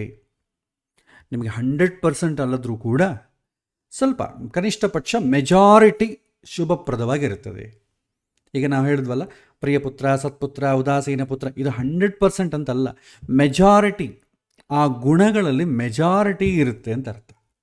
ಎಕ್ಸಾಕ್ಟ್ಲಿ ಅಪ್ಪ ಅಮ್ಮನ ಹೇಳಿದ ಮಾತು ಕೇಳೋಣ 100% ಅಂತ ಹೇಳಲಿಕ್ಕೆ ಬರಲ್ಲ, ರಾಮಚಂದ್ರನ ಇದ್ದಂಗೆ ಅಂತ ಬರಲ್ಲ. ಬಟ್ ಮೆಜಾರಿಟಿ ಕ್ವಾಲಿಟಿ, ಅದಕ್ಕೆ ಕಂಪೇರ್ ಮಾಡಿದ್ರೆ ಮೆಜಾರಿಟಿ ಕ್ವಾಲಿಟಿ ಇರುತ್ತೆ. ಹಾಗೆ ನಾವು ತಗೊಳ್ಬೇಕು. ಸೊ ಆಧಿಪತ್ಯ ಬಲ ಅಂತಂದರೆ ಪೂರ್ವ ಜನ್ಮದ ಪುಣ್ಯ ಇರಬೇಕು. ಪುಣ್ಯ ಇದ್ದರೆ ಸಂತಾನ ಆಗುತ್ತೆ. ಸಂತಾನಕ್ಕೆ ಬೀಜ ಬಿಡಬೇಕು, ಅದಕ್ಕೆ ಆಧಿಪತ್ಯ ಬಲ ಚೆನ್ನಾಗಿರಬೇಕು. ಪುಣ್ಯ ಇಲ್ಲದೇ ಇದ್ದು ಅಂದ್ಕೊಳ್ಳಿ, ನಿಮಗೆ ಸಂತಾನ ಆಗಲಿಕ್ಕೆ ಅವಕಾಶ ಇಲ್ಲ. ಅಂದರೆ ಈ ಭೂಮಿ ಮೇಲೆ ಸ್ವಲ್ಪ ಸಂತಾನಕ್ಕೆ ಸಂಬಂಧಪಟ್ಟ ಋಣ ಇರಬೇಕು. ನಿಮಗೆ ನಾನು ಹೇಳಿದ್ನಲ್ಲ, ಪಾಸಿಟಿವ್ ಕೇಸಲ್ಲೂ ಮಕ್ಕಳಾಗಲ್ಲ, ನೆಗೆಟಿವ್ ಕೇಸಲ್ಲೂ ಕೂಡ ಮಕ್ಕಳಾಗಲ್ಲ. ಮಕ್ಕಳಾಗ್ತದೆ, ಉಪಯೋಗ ಇಲ್ಲ. ಈಗ ನೀವು ತುಂಬ ಪುಣ್ಯ ಮಾಡಿಕೊಟ್ಟಿದ್ದೀರಿ, ಕೆಟ್ಟದ್ದು ಮಾಡೋದಕ್ಕೆ ಮೈಂಡ್ ತುಂಬ ಎಲಿವೇಟ್ ಆಗಿದೆ. ಆ ಎಲಿವೇಟೆಡ್ ಮೈಂಡಿಗೆ ಒಂದು ವೇಳೆ ಮಕ್ಕಳಾಯ್ತು ಅಂದ್ಕೊಳ್ಳಿ, ಆ ಎಲಿವೇಟೆಡ್ ಮೈಂಡಲ್ಲಿ ಮಕ್ಕಳ ಜವಾಬ್ದಾರಿ ನೋಡ್ಕೊಳ್ಳೋದು ಕಷ್ಟ. ಯಾಕೆಂದರೆ ಸಾಧನೆ ಅಂತಂಬೋದು, ಆ್ಯಟಿಟ್ಯೂಡ್ ಅಂಬೋದು ಕ್ಯಾರಿ ಫಾರ್ವರ್ಡ್ ಆಗ್ತದೆ. ಸೊ ಅಂಥ ಸ್ಥಿತಿಯಲ್ಲಿ ನಿಮಗೆ ಮಕ್ಕಳಾದರೆ ಏನಾಗ್ತದೆ, ಮಕ್ಕಳ ಜವಾಬ್ದಾರಿಯನ್ನು ನೀವು ವಹಿಸ್ಲಿಕ್ಕಾಗಲ್ಲ. ಆ ಮಕ್ಕಳಿಗೆ ಅಷ್ಟು ಎಲಿವೇಟೆಡ್ ಮೈಂಡ್ ಇಲ್ಲ. ನಮ್ಮ ಅಪ್ಪ ಅಮ್ಮ ಸಾಧನೆಗೋಸ್ಕರ ಹುಟ್ಟಿದ್ದಾರೆ, ನನಗೆ ಜನ್ಮ ಕೊಟ್ಟಿದ್ದಾರೆ, ಸಾಕು, ಅವ್ರ ಮೇಲೆ ನಾನು ಜಾಸ್ತಿ ನಿರೀಕ್ಷಣೆ ಮಾಡೋಲ್ಲ ಅಂತ ಆ ಮಗುಗೆ ಆ ಆ್ಯಟಿಟ್ಯೂಡ್ ಇರಬೇಕು ಅಂತಿಲ್ಲ. ಇದ್ದರೆ ಅದು ಆ ಸತ್ಯಯುಗ ಬೇರೆ, ಈ ಕಲಿಯುಗದಲ್ಲಿ ಕಷ್ಟ. ಅಂತಹ ಸಂದರ್ಭದಲ್ಲಿ ಏನು ಮಾಡ್ತಾನೆ ಭಗವಂತ, ಮಕ್ಕಳನ್ನು ಕೊಡುವುದಿಲ್ಲ. ಅದು ಸಾಧನೆಗೆ ಬಂಧಕ್ಕಾಗತ್ತೆ ಅಂದರೂ ಕೂಡ ಮಕ್ಕಳು ಕೊಡಲ್ಲ. ಒಂದು ವೇಳೆ ಸಾಧನೆಯಲ್ಲಿ ಒಬ್ಬೊಬ್ಬರದ್ದು ಒಂದೊಂದು ಸಾಧನೆ ಅಲ್ವಾ, ಕೆಲವರು ಕರ್ಮಯೋಗ, ಕೆಲವರು ಜ್ಞಾನಯೋಗ. ಸೊ ಜ್ಞಾನವನ್ನು ಗಳಿಸ್ತಾ ಎಲಿವೇಟ್ ಆಗೋರು ಕೆಲವಿನ ಜನ, ಇಲ್ಲ ಮಾಡುವಂಥ ಒಳ್ಳೆಯ ಕೆಲಸ ಧರ್ಮಾದಿಗಳು ಮಾಡೋದಕ್ಕೆ ಅವರು ಕೆಲವಿನ ಜನ, ಅಂಥವ್ರಿಗೆ ಸಂತಾನ ಆಗ್ತದೆ. ಜ್ಞಾನಯೋಗದ ಎಲಿವೇಶನ್ ಹೋದವ್ರಿಗೆ ಸಂತಾನ ಆಗೋದಿಲ್ಲ. ಕೆಲವೊಮ್ಮೆ ಅವರಿಗೆ ಮದುವೆ ಕೂಡ ಆಗೋದಿಲ್ಲ, ಅವ್ರು ಬೇಡ ಅಂತ ಬೇಷರತ ಬಿಟ್ಟುಬಿಡ್ತಾರೆ. ಹಾಗಾಗಿ ಸಂತಾನ ಕೆಲವೊಮ್ಮೆ ಶುಭವಾಗಿದ್ರೂ ಆಗಲ್ಲ, ಯೋಗ ಕಡಿಮೆ ಇರುತ್ತೆ. ಈಗ ಒಂದು ವೇಳೆ ಸಂತಾನಾಧಿಪತಿ ತುಂಬ ವೀಕ್ ಆಗಿದೆ ಅಂತ ಅಂದ್ಕೊಳ್ಳಿ, ಆವಾಗ ಕೂಡ ಮಕ್ಕಳಾಗ್ತದೆ. ಸೊ ಅದಕ್ಕೆ ಯೋಗ ಅಂತಂಬೋದು ನೀವು ಹೇಗೆ ಕಂಡುಹಿಡ್ತೀರಿ ಅಂತಂದಾಗ, ಸಂತಾನ ಅಧಿಪತಿ ಯಾರಾಗ್ತಾರೋ, ಅದು ಪಂಚಮಾಧಿಪತಿ ಯಾರಾಗ್ತಾರೋ, ಶುಭ ಸಂಬಂಧ ಬಂದಿದೆಯಾ ಪಾಪ ಸಂಬಂಧ ಬಂದಿದೆಯಾ ಅಂತ ನೋಡ್ಕೊಳ್ಳಿ. ಶುಭ ಸಂಬಂಧ ಇದ್ದರೆ ಯೋಗ ಇದೆ, ಅವರು ಒಂದು ವೇಳೆ ಬಯಸಿದರೆ ಮಕ್ಕಳಾಗಬೇಕು ಅಂತ ಸಂತಾನ ಆಗ್ತದೆ. ಒಂದು ವೇಳೆ ಯೋಗ ಚೆನ್ನಾಗಿದೆ, ಸಂತಾನ ಬೇಡ ಅಂತ ಏನಾದರೂ ಬಯಸಿದರೆ ಮಕ್ಕಳಾಗಲ್ಲ. ಯೋಗ ವೀಕ್ ಆಗಿದೆ ಅಂತಂದರೆ ಮಕ್ಕಳು ಖಂಡಿತವಾಗಿ ಆಗ್ತದೆ. ಹೀಗೆ ನಾವು ತಿಳ್ಕೊಳ್ಬೇಕಾಗ್ತದೆ. ಸೊ ಸ್ಥಾನಬಲ, ಕಾರಕ ಬಲ, ಆಧಿಪತ್ಯ ಬಲ. ಈಗ ನಾವು ಮೇಯ್ನ್ ಪ್ರಯಾರಿಟಿ ಕೊಡಬೇಕಾದ ಇವತ್ತಿನ ಕಾಲ ಏನಂತಂದರೆ, ಮೆಜಾರಿಟಿ ಸಂತಾನ ಆಗದೇ ಇರುವಂಥ ಕೇಸ್ ಯಾವುದಕ್ಕಿರುತ್ತೆ ಅಂತಂದರೆ, ಫಸ್ಟ್ ಒನ್ ಸಂತಾನ ಸ್ಥಾನಬಲ. ಯಾಕೆಂತಂದರೆ ಮನುಷ್ಯಗೆ ಆರೋಗ್ಯ ಮುಖ್ಯ. ನಾವು ಅವನ ಲೈಫ್ ಸ್ಟೈಲಲ್ಲಿ ಅವನು ಹೇಗೆ ಜೀವನ ಮಾಡ್ತಿದ್ದಾನೆ, ಯಾವ ತರಹ ತಿಂಡಿ ತಿಂತಿದ್ದಾನೆ, ಅವನ ಆರೋಗ್ಯ ಹೇಗಿದೆ, ಅವನು ಯಾವ ರೀತಿ ಲೈಫ್ ಸ್ಟೈಲ್ ಮೇಂಟೈನ್ ಮಾಡಿ, ಇದ್ರ ಮೇಲೆ ಆಧಾರ ಪಟ್ಟಿರ್ತದೆ. ನಮಗೆ ಫಿಸಿಕಲ್ ವರ್ಕ್, ಹಿಂದಿನ ಕಾಲ ಆದರೆ ಫಿಸಿಕಲ್ ವರ್ಕ್ ಇರ್ತಿತ್ತು ಹೆಣ್ಣು ಮಕ್ಕಳಿಗೆ. ಅವರಿಗೆ ಬೆಳಗ್ಗೆ ಎದ್ದ ತಕ್ಷಣ ಇನ್ನು ಮನೆಗೆ ಕಾಫಿ ಮಾಡೋದ್ರಿಂದ ಶುರು ಮಾಡಿ ಮಧ್ಯಾಹ್ನ ಅಡುಗೆ ಮುಗಿಸೋ ತನಕ ಒಲೆ ಕಂಟಿನ್ಯೂಸ್ ಉರಿತಾನೇ ಇರುತ್ತೆ, ಎಲ್ಲಿ ಬ್ರೇಕ್ ಇರಲ್ಲ. ಸೊ ಅವರು ಎಲ್ಲ ಕೆಲಸವನ್ನು ಮಾಡ್ಕೊಳ್ತಾರೆ. ಅನ್ನ ಮಾಡಬೇಕಂದ್ರೆ ಅಕ್ಕಿಯನ್ನು ಕುಡ್ತಿದ್ರು, ನೆಲ್ಲನ್ನು ಕುಟ್ಟಿ ಅಕ್ಕಿ ಮಾಡ್ತಿದ್ರು, ನೀರನ್ನು ಬಾವಿಯಿಂದ ಸೇರಿ ತರ್ತಿದ್ರು, ರುಬ್ಬುತ್ತಿದ್ರು, ಎಲ್ಲ ಹುರ್ಕೊಳ್ತಿದ್ರು. ಎಲ್ಲ ಮ್ಯಾನ್ಯುವಲ್ ವರ್ಕೆ, ನೋ ಸ್ಮಾರ್ಟ್ ವರ್ಕ್. ಪ್ರತಿಯೊಂದು ಈ ರೀತಿ ಮಾಡ್ತಿದ್ರು. ಹಾಗಾಗಿ ಅವರ ಶರೀರ ಎಲ್ಲ ರೀತಿಯಾಗಿ ಸಂತಾನಕ್ಕೆ ಬೇಕಾದ ಫ್ಲೆಕ್ಸಿಬಲ್ ಆಗಿರ್ತಿತ್ತು. ಅದಕ್ಕೆ ನೋಡಿ, ಹಿಂದಿನ ಕಾಲದಲ್ಲಿ ನಾವು ನೋಡಿದರೆ ಇವ್ರ ಮನೆಗೆ ಇಷ್ಟು ಸಂತಾನವ ಹೇಗಪ್ಪ ಹಾಡಿದ್ರು, ಹೇಗೆ ಮೇಂಟೈನ್ ಮಾಡಿರಪ್ಪ ಅಂತ ಅನಿಸುತ್ತೆ. ನಾವು ಚೆನ್ನಾಗಿ ಓದಿಕೊಂಡು ಸ್ಮಾರ್ಟೆಸ್ಟಾಗಿ ಎಲ್ಲ ಮಾಡಿದರೂ ಕೂಡ ಒಂದು ಮಗುವನ್ನು ಮೇಂಟೈನ್ ಮಾಡೋಕ್ಕಾಗಲ್ಲ ನಮ್ಮ ಕೈಯಲ್ಲಿ. ಹಿಂದಿನ ಕಾಲದಲ್ಲಿ ಯಾವುದೂ ಇಲ್ಲ, ಎಲ್ಲ ಮ್ಯಾನ್ಯುವಲ್ ವರ್ಕೆ. ತಂದೆ ತಾಯಿಗಳಿಗೆ ಹೋಗಲಿ, ಅವ್ರಿಗೇನು ಪಾಪ ಏನಾದರೂ ಓದ್ಕೊಂಡಿದ್ದಾರಾ, ಓದ್ಕೊಂಡಿಲ್ಲ. ಆದರೂ ಮೇಂಟೈನ್ ಮಾಡ್ತಾಯಿದ್ರು. ಇವತ್ತು ಆ ಕೆಲಸ ಆಗಲ್ಲ. ಯಾಕೆಂದರೆ ಆರೋಗ್ಯ ಇವತ್ತೆಲ್ಲ ನಾವು ಸ್ಮಾರ್ಟ್ ಮಾಡಿಬಿಟ್ಟಿದ್ದೇವೆ. ಆಮೇಲೆ ಹಿಂದಿನ ಕಾಲ ಒಂದು ರೂಲ್ ಇತ್ತು, ಹೆಣ್ಣು ಮಕ್ಕಳನ್ನ ಓದಿಸ್ತಿದ್ದಿಲ್ಲ. ಒಂದು 4ನೇ ಕ್ಲಾಸ್ ಆಯಿತಾ ಅಷ್ಟೇ, ಅವರು ಋತುಮತಿ ಆಯ್ತು ಅಂತಂದರೆ ಅವ್ರನ್ನ ಇನ್ನು ಶಾಲೆಗೆ ಕಳಿಸೋದಾಗಲಿ ಅಂಥದ್ದೆಲ್ಲ ಏನೂ ಮಾಡ್ತಿದ್ದಿಲ್ಲ. ಇದು ಆ್ಯಸ್ ಪರ್ ಆಯುರ್ವೇದ ಇದು ಕರೆಕ್ಟ್ ಇದು. ಯಾಕೆ ಅಂತಂದರೆ ಅವರಿಗೆ ಋತುಮತಿ ಆದ ಮೇಲೆ ಮೈಂಡ್ ಮೇಲೆ ಸ್ಟ್ರೆಸ್ ಬಿದ್ದರೆ, ಋತುಮತಿ ಆಗೋದಂದರೆ ಏನು, ಈ ಗರ್ಭಕೋಶ, ರೀಪ್ರೊಡಕ್ಟಿವ್ ಈಗದೆಲ್ಲ ಕೂಡ ಒಂದು ಮಗು ಜನನ ಕೊಡಲಿಕ್ಕೆ ಬೇಕಾದಂಥ ರೀತಿಯಲ್ಲಿ ತನ್ನ ಶರೀರ ನಿರ್ಮಾಣ ಆಗುವಂಥ ಸಮಯ. ಅವರ ಮೇಲೆ ಪ್ರೆಷರ್ ಬಿದ್ದರೆ, ಮಾನಸಿಕವಾಗಿ ತುಂಬ ಪ್ರೆಷರ್ ಬಿತ್ತು ಅಂದ್ಕೊಳ್ಳಿ, ಅವರ ಸಂತಾನಕ್ಕೆ ತೊಂದರೆ ಆದಂಗೆ ಆಗುತ್ತೆ. ಅದಕ್ಕೆ ಹಿಂದಿನ ಕಾಲ ಏನು ಮಾಡ್ತಿದ್ರು, ಸಂತಾನ ಅವರಿಗೆ ಎಜುಕೇಷನ್ ಕೊಡ್ತಿದ್ದಿಲ್ಲ. ನಾವು ಇವತ್ತೇನು ಮಾಡ್ತೀವಿ, ಅದನ್ನು ಡಿಸ್ಕ್ರಿಮಿನೇಷನ್ ಅಂತೇವೆ.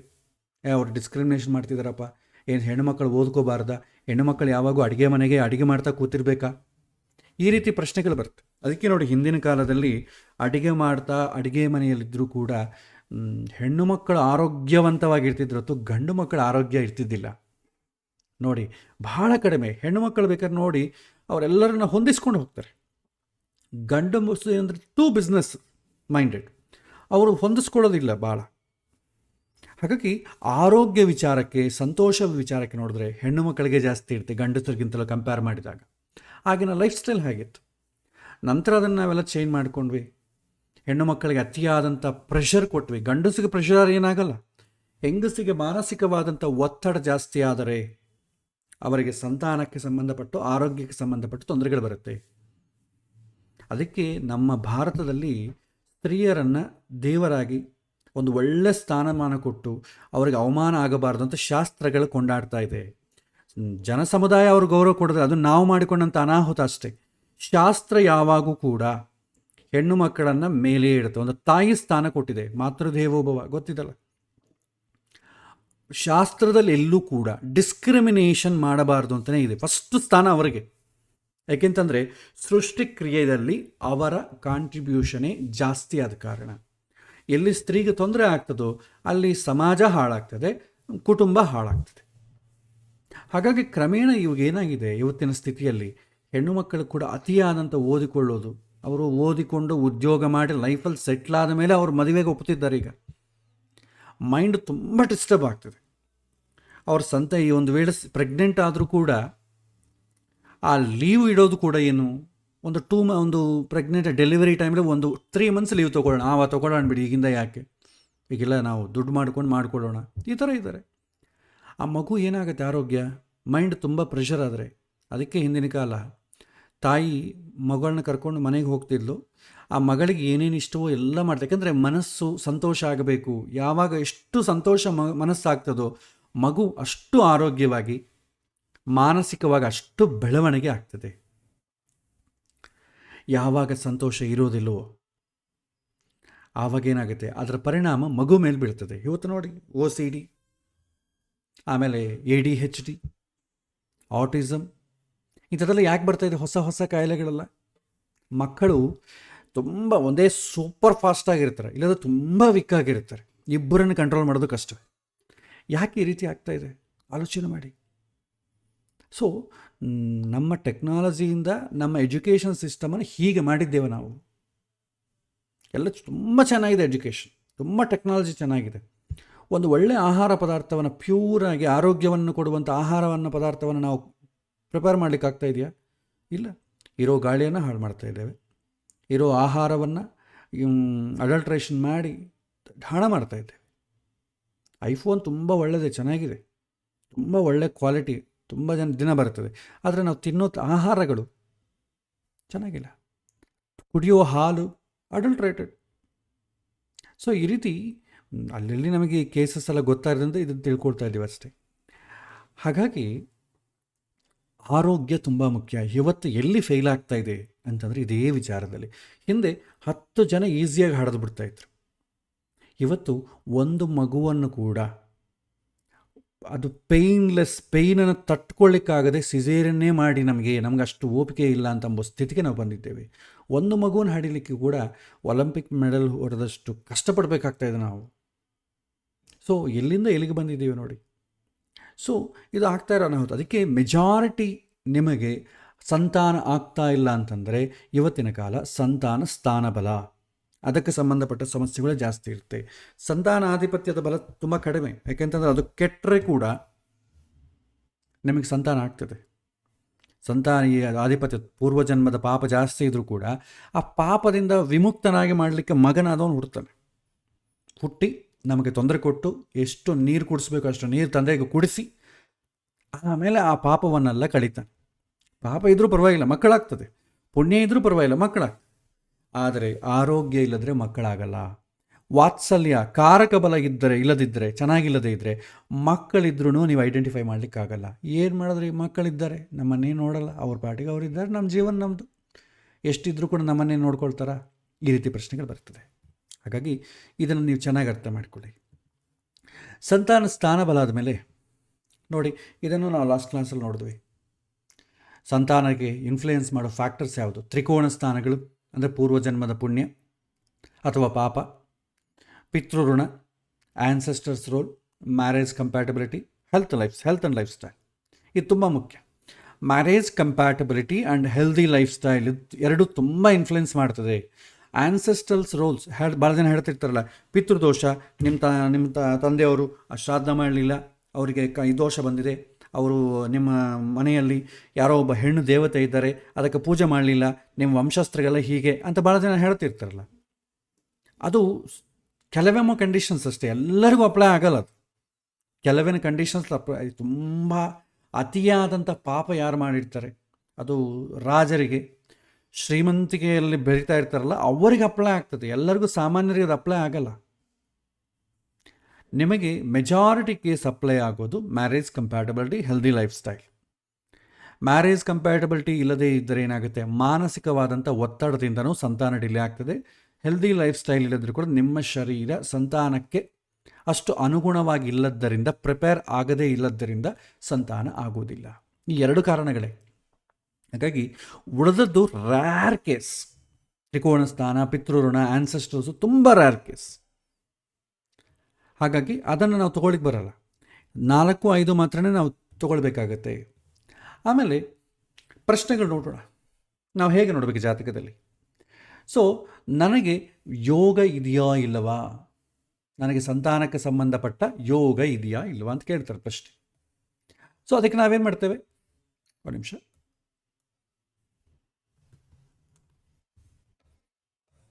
ಓಕೆ.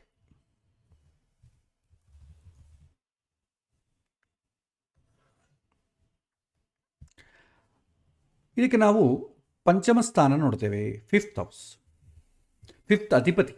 ಯೋಗ ಬೇಕು ಅಂದರೆ ಅಧಿಪತಿ ಚೆನ್ನಾಗಿರಬೇಕು, ಪಂಚಮಾಧಿಪತಿ ಚೆನ್ನಾಗಿರಬೇಕು. ಪಂಚಮಾಧಿಪತಿ ಜಾತಕದಲ್ಲಿ ಚೆನ್ನಾಗಿ ಶುಭಪ್ರದವಾಗಿದ್ದರೆ ಸಂತಾನ ಯೋಗ ಇದೆ. ಅಂದರೆ ಏನು, ನೀವು ಅಂದುಕೊಂಡ ಸಮಯದಲ್ಲಿ, ಮಾಮೂಲಾಗಿ ಸಂತಾನ ಯಾವಾಗ ಆಗಬೇಕು, ಯಾವ ಸಮಯದಲ್ಲಿ ಸಂತಾನ ಆದರೆ ನಿಮ್ಮ ವೃದ್ಧಾಪ್ಯ ಬರುವವರೆಗೂ ಆ ಮಗು ಜೀವನಕ್ಕೆ ಬೇಕಾದಂಥ ಎಲ್ಲ ಲೈಫ್ ಟೈಮ್ ಫುಲ್ಫಿಲ್ ಮಾಡಬಹುದು, ಅದನ್ನು ಯೋಗ ಅಂತೇವೆ. ಈಗ ಒಂದು ಪ್ರಿಸ್ಕ್ರೈಬ್ಡ್ ಏಜ್ ಇರುತ್ತೆ. ಗಂಡಸು ಒಂದು 28, ಹೆಣ್ಣು ಒಂದು 24 ಒಳಗೆ. ಹಿಂದಿನ ಕಾಲ ಇನ್ನೂ ಕಡಿಮೆ ಇತ್ತು. ಹಿಂದಿನ ಕಾಲ ಆದರೆ ಹೆಣ್ಣಿಗೆ ಮೈನರಿಗೆ ಕೂಡ ಮದುವೆ ಮಾಡಿಬಿಡ್ತಿದ್ರು. ಆದರೆ ಮಿನಿಮಮ್ ಏಜ್ 21, 18 ಆಗಿ ಫಿಕ್ಸ್ ಮಾಡಿದ್ರು ಗೌರ್ಮೆಂಟ್. ಆಮೇಲೆ 21 ಮಾಡಿದ್ರು. ಆ ಸಮಯದಲ್ಲಿ ನೀವು ಮದುವೆ ಮಾಡಿಕೊಂಡ್ರೆ ಒಂದು 1 ವರ್ಷ 2 ವರ್ಷ ಮ್ಯಾಕ್ಸಿಮಮ್ ಒಂದು 5 ಇಯರ್ಸ್ ಇಟ್ಕೊಂಡ್ರೂ ಕೂಡ ಸಂತಾನ ಆದರೆ ಅವರು ವೃದ್ಧಿಯಲ್ಲಿ ಬಂದು ಒಂದು 20 ವರ್ಷ ಬರೋವಳಿಗೆ ನೀವೊಂದು ಅವನಿಗೆ ಬೇಕಾದನ್ನು ಎಲ್ಲವನ್ನು ಪ್ರೊವೈಡ್ ಮಾಡಿ ನೀವು ಕೂಡ ಅದೇ ಟೈಮಲ್ಲಿ ಫಿಟ್ ಆಗಿರ್ತೀರ. ನಮಗೆ 60 ವರ್ಷ ಬಂತು ಅಂದ್ಕೊಳ್ಳಿ, ಮಗನಿಗೆ ಮದುವೆ ಮಾಡಬೇಕು. ಆಮೇಲೆ ಅವನು ಮದುವೆ ಮಾಡಿದ್ಮೇಲೆ ನಾವು ವಾನಪ್ರಸ್ಥ 60 ವರ್ಷ ನಂತರ. ಈಗ ಹಾಗಿಲ್ಲ, ನಾವು ಮದುವೆ ಮಾಡೋದು ಲೇಟು, ಅವರು ಸಂತಾನಕ್ಕೆ ಪ್ರಿಪೇರ್ ಆಗೋದು ಲೇಟು, ಆಮೇಲೆ ಸಂತಾನ ಪ್ರಿಪೇರ್ ಆದ ಮೇಲೆ ಕೂಡ ರೆಡಿ ಆದಮೇಲೆ ಕೂಡ ಸಂತಾನ ಆಗೋದು ಲೇಟು. 45 ವರ್ಷಕ್ಕೆ 50 ವರ್ಷಕ್ಕೆ ಮಕ್ಕಳಾದರೆ ನಿಮಗೆ 60 ವರ್ಷ ಬಂದುಬಿಡುತ್ತೆ, ಅವನಿಗೆ ಮದುವೆ ಕೂಡ ಆಗಿರಲ್ಲ ವೇಳೆಗೆ. ಸೊ ವೃದ್ಧಾಪ್ಯದಲ್ಲಿ ಕಣ್ಣೀರಾಗಬೇಕಾಗುತ್ತೆ. ಎಲ್ಲ ಒಂದು ಸೀಕ್ವೆನ್ಷಿಯಲ್ ಆರ್ಡರ್ನ ನಡಿಬೇಕು. ಹಾಗಾಗಿ ಆ ಡಿಲೇ ಫ್ಯಾಕ್ಟರ್ ಕೂಡ ಏನಾಗುತ್ತೆ, ಪಂಚಮಾಧಿಪತಿಯಿಂದನೇ ಬರುತ್ತೆ. ಯೋಗ ಕಡಿಮೆ ಇದ್ದರೆ ಅಂದರೆ ಪಾಪ ಸಂಬಂಧ ಏನಾದರೂ ಬಂದರೆ ಮಕ್ಕಳು ಡಿಲೇ ಆಗೋದಾಗಲಿ ಅಥವಾ ಹುಟ್ಟಿದಂಥ ಮಕ್ಕಳು ನಿಮಗೆ ಸಂತೋಷ ಕೊಡದೇ ಇರೋದಾಗಲಿ ಆಗ್ತದೆ. ಅದೇ ಪಂಚಮಾಧಿಪತಿ ಶುಭಪ್ರದವಾದರೆ ಸಕಾಲದಲ್ಲಿ ಸಂತಾನ ಆಗ್ತದೆ. ಆ ಸಂತಾನ ನಿಮಗೆ ಸಂತೋಷವನ್ನು ಕೊಡ್ತದೆ, ಔಟ್ಕಮ್ ಸಂತೋಷ ಕೊಡ್ತದೆ. ಯೋಗ ಅಂದರೆ ತಾನೆ. ಸೊ ಹಾಗಾಗಿ ಸಂತಾನದ ಯೋಗ ಪ್ರಧಾನವಾಗಿರಬೇಕು. ನೆಕ್ಸ್ಟ್, ಯಾವಾಗ ಮಕ್ಕಳಾಗತ್ತೆ ಹೆಂಗೆ ಗೊತ್ತಾಗುತ್ತೆ? ಯೂಶ್ವಲಿ ಯಾವಾಗ ಅಂತಂದಾಗ ಏನು ಮಾಡಬೇಕು? ದಶೆ ನೋಡ್ತೇವೆ, ದಶೆ ಮತ್ತು ಗೋಚಾರ ನೋಡಬೇಕು. ಸೊ ಯಾವಾಗ ಮಕ್ಕಳಾಗತ್ತೆ? ಪಂಚಮಾಧಿಪತಿ ದಶೆ. ಸೊ ಪಂಚಮಾಧಿಪತಿ ದಶೆಯಲ್ಲಿ ಮಕ್ಕಳಾಗತ್ತೆ. ನೆಕ್ಸ್ಟ್, ಪಂಚಮ ಸ್ಥಾನದಲ್ಲಿ ಯಾವುದಾದ್ರೂ ಗ್ರಹಗಳಿದ್ದರೆ 5th ಹೌಸ್ ಮಕ್ಕಳಾಗತ್ತೆ. ಆಮೇಲೆ ಪಂಚಮಾಧಿಪತಿ ಜೊತೆ ಯಾವುದಾದ್ರೂ ಗ್ರಹಗಳ ರಿಲೇಷನ್ಶಿಪ್ ಬಂದರೆ, ದೃಷ್ಟಿ ಆಗ್ಬೋದು, ಕನ್ಜಂಕ್ಷನ್ ಆಗ್ಬೋದು, ಬಂದರೆ ಆ ದಶೆಯಲ್ಲೂ ಆಗುತ್ತೆ. ಆಮೇಲೆ ಮುಖ್ಯವಾಗಿ ಪಂಚಮ ಕಾರಕ ಯಾರು? ಗುರು ಅಲ್ವಾ? ಗುರು ದಶೆಯಲ್ಲೂ ಆಗುತ್ತೆ. ಹಿಂದೆ ನೋಡಿ, ದಶರಥ ಮಹಾರಾಜ ಬೇಟೆಗೆ ಹೋದ, ಒಬ್ಬ ಋಷಿಕುಮಾರನನ್ನು ಕೊಂದ. ಋಷಿಗಳು ಶಾಪ ಕೊಟ್ಟರು, ನನ್ನ ಮಗವನ್ನು ನನ್ನಿಂದ ದೂರ ಮಾಡಿದೆ, ಹಾಗಾಗಿ ನಿನ್ನ ಮಗ ಕೂಡ ನಿನ್ನಿಂದ ದೂರ ಆಗ್ತೀಯ ಅಂತೇಳಿ ಶಾಪ ಕೊಡ್ತಾರೆ. ಆವಾಗ ದಶರಥ ಮಹಾರಾಜಗೆ ಮಕ್ಕಳೇ ಇಲ್ಲ. ದಶರಥ ಮಹಾರಾಜ ಸಂತೋಷಪಟ್ಟರು, ತುಂಬ ಒಳ್ಳೆ ವರ ಕೊಟ್ಟಿದ್ದೀರಿ. ಸೊ ದೂರ ಆಗಬೇಕಾದ್ರೆ ಮೊದಲು ಮಗ ಇರಬೇಕಲ್ವ? ಮಗ ಇದ್ದ ಮೇಲೆ ತಾನೆ. ಸೊ ನನಗೆ ಮಕ್ಕಳಾಗತ್ತೆ ಅಂತ ಕಾಳಜಿ ಬಂತು ಅವನಿಗೆ. ಆವಾಗ ಫಸ್ಟು ಸುಖವಾಗೇ ಇತ್ತು, ಆಮೇಲೆ ದುಃಖ ಆಯಿತು. ಸೊ ಆ ಡಿಲೇ ಆದರೂ ಕೂಡ ಮಕ್ಕಳಾಗತ್ತೆ. ಸೊ ಗುರುಗೆ ಸಂಬಂಧಪಟ್ಟ ಏನಾದರೂ ಚೆನ್ನಾಗಿದ್ದರೆ, ಗುರು ಅಂದರೆ ಏನು? ವಾತ್ಸಲ್ಯ ಅಲ್ವಾ? ವಾತ್ಸಲ್ಯ ನಿಮಗೆ ಮಕ್ಕಳಿಗೆ ಸಂಬಂಧಪಟ್ಟ ಸಂತೋಷ ಇರಬೇಕಂದ್ರೆ ಫಸ್ಟ್ ಮಗು ಇರಬೇಕಲ್ವ? ಸೊ ಆ ಕಾರಣದಿಂದ ಕೂಡ ನಿಮಗೆ ಮಕ್ಕಳಾಗುವಂಥ ಯೋಗ ಇದೆ. ಕೆಲವೊಂದು ಜನ ಈ ಗುರುಗೆ ಸಂಬಂಧಪಟ್ಟ ಆಧಿಪತ್ಯ ಬಂದಾಗ ಅಡ್ಯಾಪ್ಷನ್ ಕೂಡ ಮಾಡಿಕೊಳ್ತಾರೆ. ಅಡ್ಯಾಪ್ಷನ್ ಮಾಡಿಕೊಳ್ಳೋದು, ಅಥವಾ ಅಣ್ಣನ ಮಕ್ಕಳು, ತಮ್ಮನ ಮಕ್ಕಳು, ತಂಗಿ ಮಕ್ಕಳು, ಇವರನ್ನು ತಗೊಂಡು ಅವರ ಸಂತೋಷವಾಗಿ ಅವ್ರಿಗೆ ಬೇಕಾದ ಮಾಡೋದು, ಅದು ಕೂಡ ಆಗಲಿಕ್ಕೆ ಅವಕಾಶ ಉಂಟು. ಮ್ಯಾಕ್ಸಿಮಮ್ ಗುರುಗೆ ಸಂಬಂಧಪಟ್ಟ ಪುತ್ರ ಕಾರಕ ಸಂಬಂಧಪಟ್ಟ ದಶೆ ಬಂದಾಗ ಅಡ್ಯಾಪ್ಷನ್ ಮಾಡಿಕೊಳ್ಳೋದಾಗಲಿ, ಇವತ್ತಿನ ಕಾಲ IVF, IVR ಏನೇನು ಹೊಸ ಇದೆಯಲ್ಲ, ಅದು ಕೂಡ ಮಾಡಿಕೊಳ್ಳೋ ಅವಕಾಶ ಉಂಟು. ಸೊ ಓವರಾಲ್ ಹೇಳಬೇಕಾದ್ರೆ, ಪಂಚಮಾಧಿಪತಿ ದಶೆಯಲ್ಲಿ, ಪಂಚಮ ಸ್ಥಾನದಲ್ಲಿರುವಂಥ ಗ್ರಹದ ದಶೆಯಲ್ಲಿ, ಪಂಚಮ ಸ್ಥಾನಕ್ಕೆ ಸಂಬಂಧಪಟ್ಟ ಗ್ರಹಗಳಿಗೆ ಬೇರೆ ಗ್ರಹಗಳ ಯಾವುದಾದ್ರೂ ಸಂಬಂಧ ಇತ್ತಂದುಕೊಳ್ಳಿ, ಆ ಗ್ರಹಗಳ ದಶೆಯಲ್ಲಿ, ಗುರು ದಶೆಯಲ್ಲಿ, ದಶೆ ಅಂತರ್ದಶೆ ಪ್ರತ್ಯಂತರ ಯಾವುದನ್ನು ತಗೊಳ್ಳಿ, ಆ ದಶೆಯಲ್ಲಿ ಸಂತಾನ ಪ್ರಾಪ್ತಿಯಾಗಲಿಕ್ಕೆ ಅವಕಾಶ ಉಂಟು. ನಾವು ಅದನ್ನು ನೋಡಿ ಈ ಸಮಯದಲ್ಲಿ ಸಂತಾನ ಆಗಬಹುದು ಅಂತ ಹೇಳ್ತೇವೆ. ನೆಕ್ಸ್ಟ್, ಎರಡನೇ ಮಗು ಆಗಲಿಕ್ಕೆ ಅವಕಾಶ ಉಂಟಾ ಅಂತ ಭಾಳ ಜನ ಕೇಳ್ತಾರೆ. ಮಾಮೂಲಾಗಿ ನಮಗೆ ಸಂತಾನ ಅಂದರೆ ಯಾವುದು? 5th ಹೌಸ್ ಅಲ್ವಾ? 5th house. ಈಗ ಎರಡನೇ ಮಗು ಅಂದರೆ ಏನಾಗ್ತದೆ? ಸೊ ಎರಡನೇ ಮಗು ಅಂತಂದರೆ ಭಾಳ ಜನ 2-3 ಟೆಕ್ನಿಕ್ ಬಳಸ್ತಾರೆ. ಪಂಚಮದಿಂದ ಪಂಚಮ ಕೆಲವೊಂದು ಜನ ತಗೊಳ್ತಾರೆ. ಇನ್ನು ಕೆಲವೊಂದು ಏನು ಮಾಡ್ತಾರೆ, ಪಂಚಮ ಅಂದರೆ ಏನು? ನನ್ನ ಮಗ ಅಥವಾ ಮಗಳು. ನೆಕ್ಸ್ಟ್ ಹುಟ್ಟೋನು ಏನಾಗ್ತಾನೆ? ತಮ್ಮನೋ ತಂಗಿಯೋ ಆಗ್ತಾರಲ್ವ? ತಮ್ಮ ಅಥವಾ ತಂಗಿ ಅಂದರೆ ಏನು? 3rd ಹೌಸ್, 3ನೇ ಮನೆ. ಅಂದರೆ ಪಂಚಮದಿಂದ ಇವನಿಗೆ ತಮ್ಮ. ಸೊ ಪಂಚಮದಿಂದ 3ನೇ ಮನೆಯನ್ನು ನೋಡಿ, 3rd ಹೌಸ್ ನೋಡಿ. ಸೊ ಪಂಚಮದಿಂದ 3ನೇ ಮನೆ ಏನಾಗುತ್ತೆ? 7th ಹೌಸ್ ಆಗುತ್ತೆ.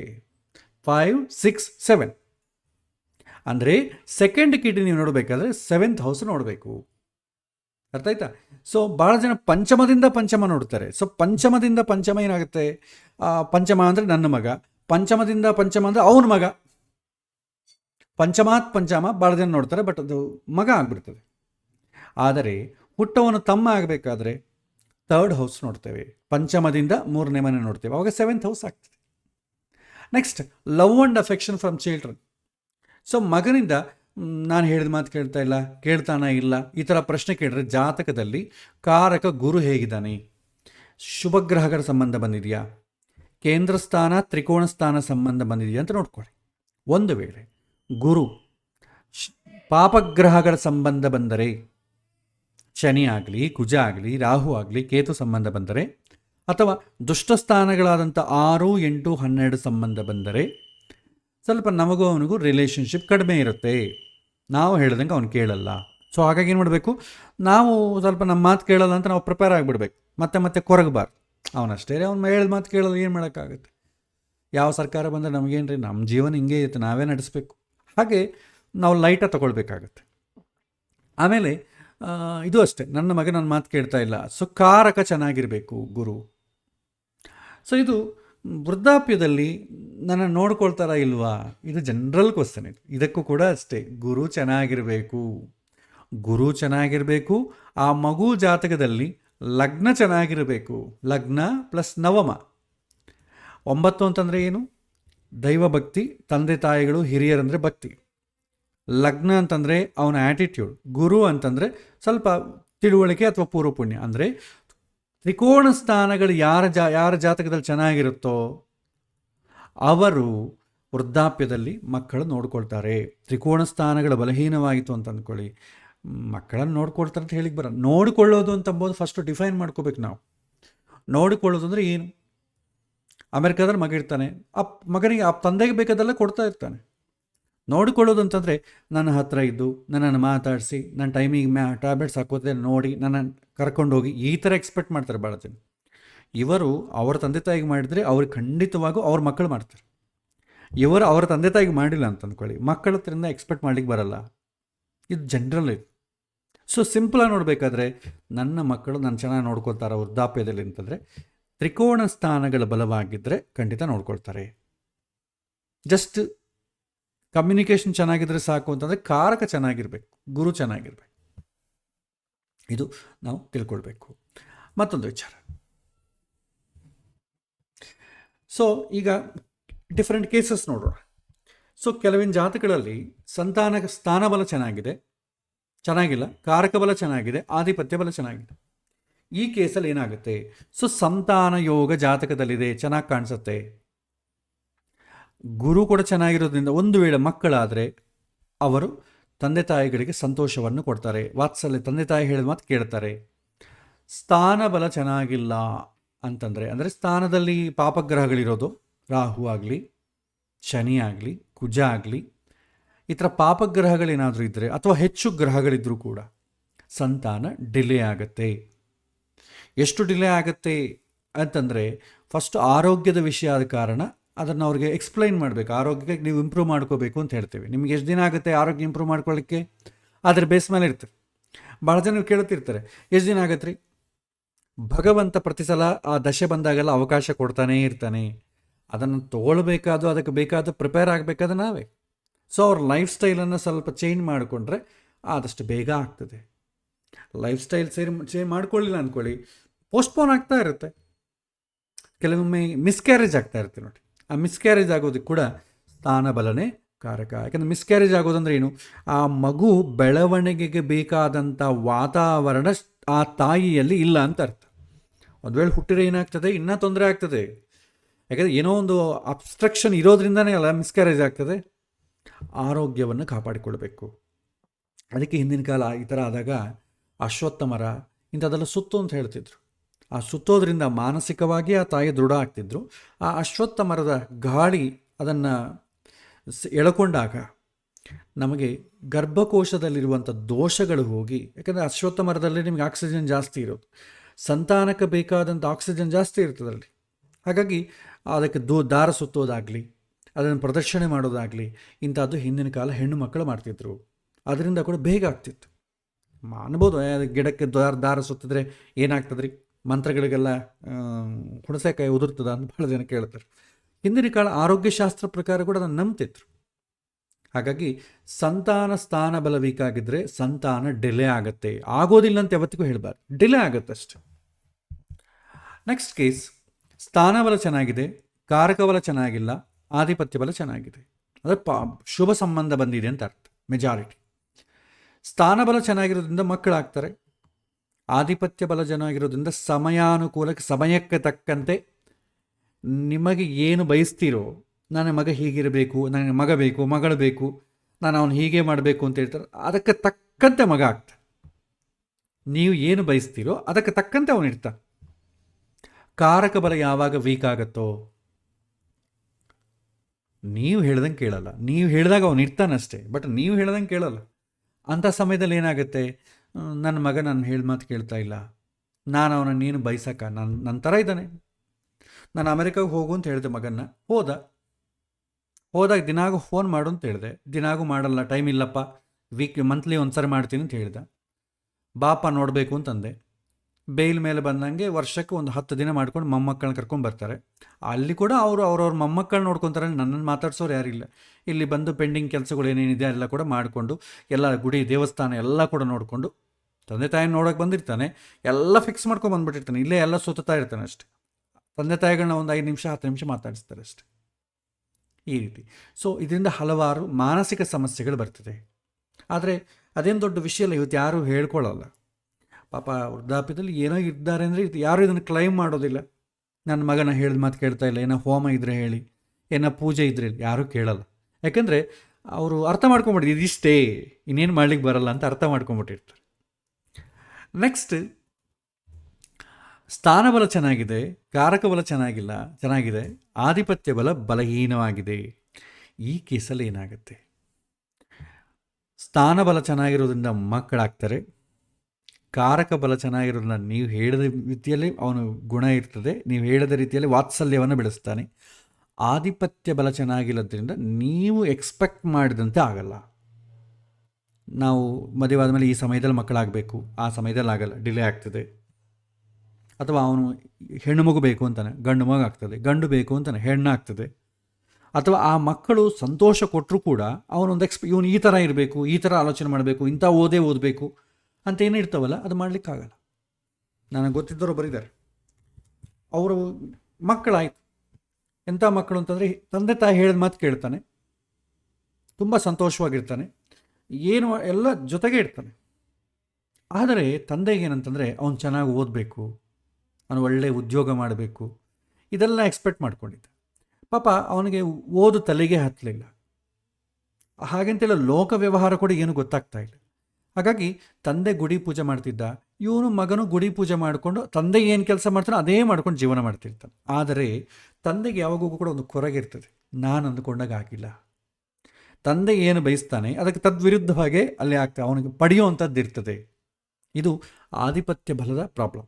ಸೊ ಮ್ಯಾಕ್ಸಿಮಮ್ ಇವತ್ತಿನ ಸಮಾಜದಲ್ಲಿ ಇದನ್ನು ನೋಟೀಸ್ ಮಾಡೋದು ತುಂಬ ಕಡಿಮೆ. ನಿಮಗೆ ಹೆಚ್ಚು ನೋಟೀಸ್ ನೀವು ಮಾಡೋದು ಎರಡೇ, first one and second one. ಇದನ್ನೆರಡನೇ ನೀವು ನೋಟೀಸ್ ಮಾಡ್ತೀವಿ, ಥರ್ಡ್ ಒನ್ನ ನೀವು ನೋಟೀಸ್ ಮಾಡೋಕ್ಕಾಗಲ್ಲ. ಅಂದರೆ ಪಾಪಗ್ರಹಗಳಿದ್ರೆ ಹೇಗಿರುತ್ತೆ, ಪಾಪಗ್ರಹಗಳದ್ದು ಯೋಗ ಕಡಿಮೆ, ಅಂದರೆ ನೀವು ಬಯಸಿದಂಗಿರಲ್ಲ. ಆದರೆ ಮಕ್ಕಳಾದರೆ ಸಾಕು, ನಾನು ಹೀಗಿದ್ದೆ ಹಾಗಿದೆ, ಇಲ್ಲದ್ರೆ ಏನು ಪರವಾಗಿಲ್ಲ. ಹಿಂದಿನ ಕಾಲ ನೋಡ್ತಿದ್ರು, ಹುಟ್ಟುವನು ಹೀಗೇ ಇರಬೇಕು ಅಂತ ಹೋಮ ಹವನಾದಿಗಳನ್ನೆಲ್ಲ ಮಾಡ್ತಿದ್ರು. ಇವತ್ತು ಯಾರೂ ಮಾಡಲ್ಲ, ಮಕ್ಕಳಾದರೆ ಸಾಕು. ಸೊ ಹೀಗೆ ಸ್ಥಾನಬಲ, ಕಾರಕ ಬಲ, ಆಧಿಪತ್ಯ ಬಲವನ್ನು ನಾವು ತಿಳ್ಕೊಳ್ತೇವೆ. ನಾವು ನೋಡಿದ ಸ್ಥೂಲವಾಗಿ ಒಂದು ಎಕ್ಸಾಂಪಲಲ್ಲಿ ನಿಮಗೆ ಎಕ್ಸ್ಪ್ಲೈನ್ ಮಾಡ್ತೇವೆ. ಇದೊಂದು ಜಾತಕ, ಇವರಿಗೆ 37 ವರ್ಷ. ಓಕೆ, ಸೊ ಇವರಿಗೆ ಸಂತಾನ ಇನ್ನೂ ಆಗಲಿಲ್ಲ. ಪಾಪ ಪ್ರಯತ್ನ ಮಾಡ್ತಾ ಇದ್ದಾರೆ. ಅವ್ರ ಗಂಡಗೂ ಸುಮಾರು ಒಂದು 40 ಏನೋ ವರ್ಷ, ಅವ್ರಿಗೂ ಇವ್ರಿಗೂ ಒಂದು 5 to 8 years ಗ್ಯಾಪ್ ಇದೆ. ಸೊ ಈ ಜಾತಕ ನೋಡಿ, ಸೊ ನಾವೇನು ಮಾಡ್ತೇವೆ, ನಮ್ಮ ಪ್ರಕಾರ ಸ್ಥಾನಬಲ, ಕಾರಕ ಬಲ, ಆಧಿಪತ್ಯ ಬಲ ನೋಡ್ತೇವೆ. ಓಕೆ, ಒಂದು ನಿಮಿಷ.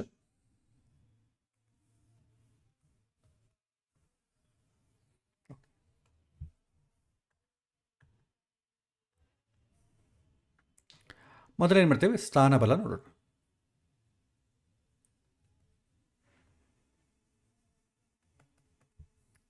ಈ ನೋಡಿ, ಧನು ಲಗ್ನ ಆಗಿದೆ, ಪಂಚಮ ಸ್ಥಾನ ಬಂದು ಮೇಷ ಆಗ್ತದೆ. ಮೇಷದಲ್ಲಿ ಬುಧ ಇದ್ದಾನೆ, ಸೂರ್ಯ ಇದ್ದಾನೆ. ಬುಧ ಸೂರ್ಯ ಎರಡೂ ಕೂಡ ಪಾಪಗ್ರಹಗಳೇ, ಪಾಪ ಸಂಬಂಧ ಬಂದಿದೆ. ಆದರೆ ಈ ಬುಧಗೂ ಸೂರ್ಯಗೂ, ಬುಧ ಬಂದು ಕೇಂದ್ರ ಸ್ಥಾನಾಧಿಪತಿ, ಸೂರ್ಯ ಬಂದು ತ್ರಿಕೋಣ ಸ್ಥಾನಾಧಿಪತಿ. ಅಂದರೆ ದುಷ್ಟ ಸ್ಥಾನ ಸಂಬಂಧ ಏನು ಬಂದಿಲ್ಲ ಈ ಒಂದು 5ನೇ ಮನೆಗೆ. ಆದರೆ ಸಹಜವಾಗಿ ಪಾಪಗ್ರಹ 6, 8, 12 ಸಂಬಂಧಗಳು ಬಂದರೆ ಇನ್ನೂ ಸಿವಿಯರ್ ಆಗಿರುತ್ತೆ. ಜಸ್ಟ್ ಸಹಜ ಪಾಪಗ್ರಹಗಳಾದರೆ, ಸಹಜ ಪಾಪಗ್ರಹಗಳು, ಆಧಿಪತ್ಯ ಪಾಪಗ್ರಹಗಳು ಅಂತ 2 ಕ್ಯಾಟಗರಿ ಇದೆ. ಸಹಜ ಪಾಪಗ್ರಹಗಳು ಕುಜ, ಶನಿ, ಬುಧ, ಸೂರ್ಯ, ರಾಹು, ಕೇತು. ಆಧಿಪತ್ಯ ಪಾಪಗ್ರಹಗಳೇ ಅದು ಯಾರ ಜಾತಕಕ್ಕೆ 6, 8, 12 ಮನೆ ಅಧಿಪತಿಗಳಾಗ್ತಾರೋ ಅವರು ಸಹಜ ಆಧಿಪತ್ಯ ಪಾಪಗ್ರಹ ಅಂದರೆ ಅವನಿಗೆ ಆ ಜಾತಕಕ್ಕೆ ಮಾತ್ರ ಪಾಪಗ್ರಹಗಳು. ಒಂದು ವೇಳೆ ಗುರು ಅಷ್ಟಮಾಧಿಪತಿ ಆದಂತ ಕೊಡಿ, ಅವನಿಗೆ ಮಾತ್ರ ಅದು ಪಾಪಗ್ರಹವೇ ಅದು. ಸೊ ಇಲ್ಲಿ ಸಹಜ ಪಾಪಗ್ರಹಗಳಾದಂಥ ಸೂರ್ಯ ಬುಧ, ಅದು ಕೂಡ ಶನಿ ಕುಜ ರಾಹು ಕೇತುಗಳ ಜೊತೆ ಕಂಪೇರ್ ಮಾಡಿದಾಗ ಅಷ್ಟೇನು ದೊಡ್ಡ ಪಾಪಗ್ರಹಗಳಲ್ಲ, ಆದರೆ ಇದೆ. ಸೊ 2 ಪಾಪಗ್ರಹಗಳಿದೆ. ಈ ಒಂದು ಪಂಚಮ ಸ್ಥಾನವನ್ನು ಯಾವುದಾದ್ರೂ ಗ್ರಹ ನೋಡ್ತಾ ಇದೆಯಾ ಅಂತ ನೋಡಿ. ಸೊ ಪಂಚಮ ಸ್ಥಾನವನ್ನು ಯಾರು ನೋಡ್ತಾ ಇದ್ದಾರೆ? ಗುರು ನೋಡ್ತಾ ಇಲ್ಲ, ಕುಜ ನೋಡ್ತಾ ಇಲ್ಲ, ಶನಿ ನೋಡ್ತಾ ಇದೆ. ತೃತೀಯ ದೃಷ್ಟಿಯಿಂದ ಶನಿ ನೋಡ್ತಾ ಇದೆ. ಸೊ 2 ಪಾಪಗ್ರಹಗಳಿರೋದ್ರಿಂದ ಮೈನಸ್ ಇದೆ, ಮೈನಸ್. ಶನಿ ನೋಡ್ತಾ ಇರೋದ್ರಿಂದ ಇನ್ನೊಂದು ಮೈನಸ್. ಸೊ ಈ ಕಾರಣದಿಂದ ಅವರಿಗೆ ಡಿಲೇ ಆಗ್ತಾ ಇದೆ, ಮಕ್ಕಳಾಗ್ತಾ ಇಲ್ಲ. ಸೊ ಇವರಿಗೆ 2-3 ಸಲ ಮಿಸ್ಕ್ಯಾರೇಜು ಆಯಿತು. ಸೊ ಹಾಗಾಗಿ ಸಂತಾನ ಆಗ್ತದಾ ಇಲ್ವಾ, ಮಕ್ಕಳಾಗ್ತದೆ ನಿಲ್ತಾ ಇಲ್ಲ ಮಕ್ಕಳು. ಸೊ ಬುಧ ಸೂರ್ಯ ಇರೋದರಿಂದ ಮಕ್ಕಳು, ಪಾಪಗ್ರಹ ಆದ ಕಾರಣ ಸ್ವಲ್ಪ ಪ್ರತಿಕೂಲ ವಾತಾವರಣ ಇದೆ. ಹಾಗಾಗಿ ಏನೋ ಹೆಲ್ತ್ ಇಶ್ಯೂಸ್ ಇದೆ ಅಂತ ಅಂಬುದು ನಾವು ಒಂದಿಲ್ಲ ಅರ್ಥ ಮಾಡ್ಕೋಬೇಕು. ಸೊ ಪಂಚಮ ಸ್ಥಾನದಲ್ಲಿ ಏನಾದರೂ ಪಾಪಗ್ರಹಗಳೇನಾದರೂ ಇದ್ದರೆ ಹೆಲ್ತ್ ರಿಲೇಟೆಡ್ ಇಶ್ಯೂಸ್ ಇದೆ ಅಂತ ನೀವು ಅರ್ಥ ಮಾಡಿಕೊಳ್ಳಿ. ಒಂದು ನಿಮಿಷ.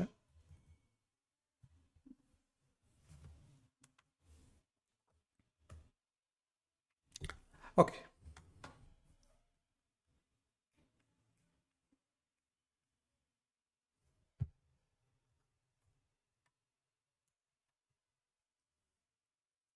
ನೆಕ್ಸ್ಟ್ ಕಾರಕ ಬಲ ನೋಡೋಣ. ಮಕ್ಕಳಾಗದೇ ಇರೋದಕ್ಕೆ ಕಾರಕ ಬಲ ಸಂಬಂಧ ಇಲ್ಲ, ಅಫೆಕ್ಷನ್ ಇದೆಯಾ ಇಲ್ವೋ ಅಂತ ಅಂಬೋದಕ್ಕೆ ಮಾತ್ರ ಕಾರಕ.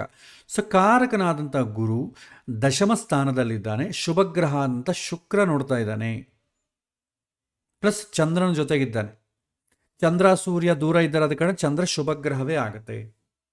ಸೊ ಅದ ಕಾರಣ ಗುರು ಚೆನ್ನಾಗಿದ್ದಾನೆ. ವಕ್ರ ಇರಲಿ, ವಕ್ರ ಇದ್ರೆ ಏನು ತೊಂದರೆ ಇಲ್ಲ, ಬಟ್ ಪಾಪ ಸಂಬಂಧ ಬರಬಾರದು. ಪಾಪ ಸಂಬಂಧ ಬಂದರೆ ಏನಾಗ್ತದೆ, ಈ ಮಕ್ಕಳು ಇವ್ರು ಹೇಳ್ದಂಗೆ ಕೇಳೋದಿಲ್ಲ. ಸದ್ಯಕ್ಕೆ ಮಕ್ಕಳಾಗ್ತಾ ಇಲ್ಲ ಎಂಬ ಪ್ರಶ್ನೆ ಆದ ಕಾರಣ ಕಾರಕದ ಪ್ರಶ್ನೆ ಅಲ್ಲ. ಸೊ ಹಾಗಾಗಿ ಅದನ್ನು ಸೀರಿಯಸ್ ತಗೊಳ್ಳೋ ಕೆಲಸ ಇಲ್ಲ. ಆಧಿಪತ್ಯ ಬಲ, ಪಂಚಮಾಧಿಪತಿ ಯಾರು?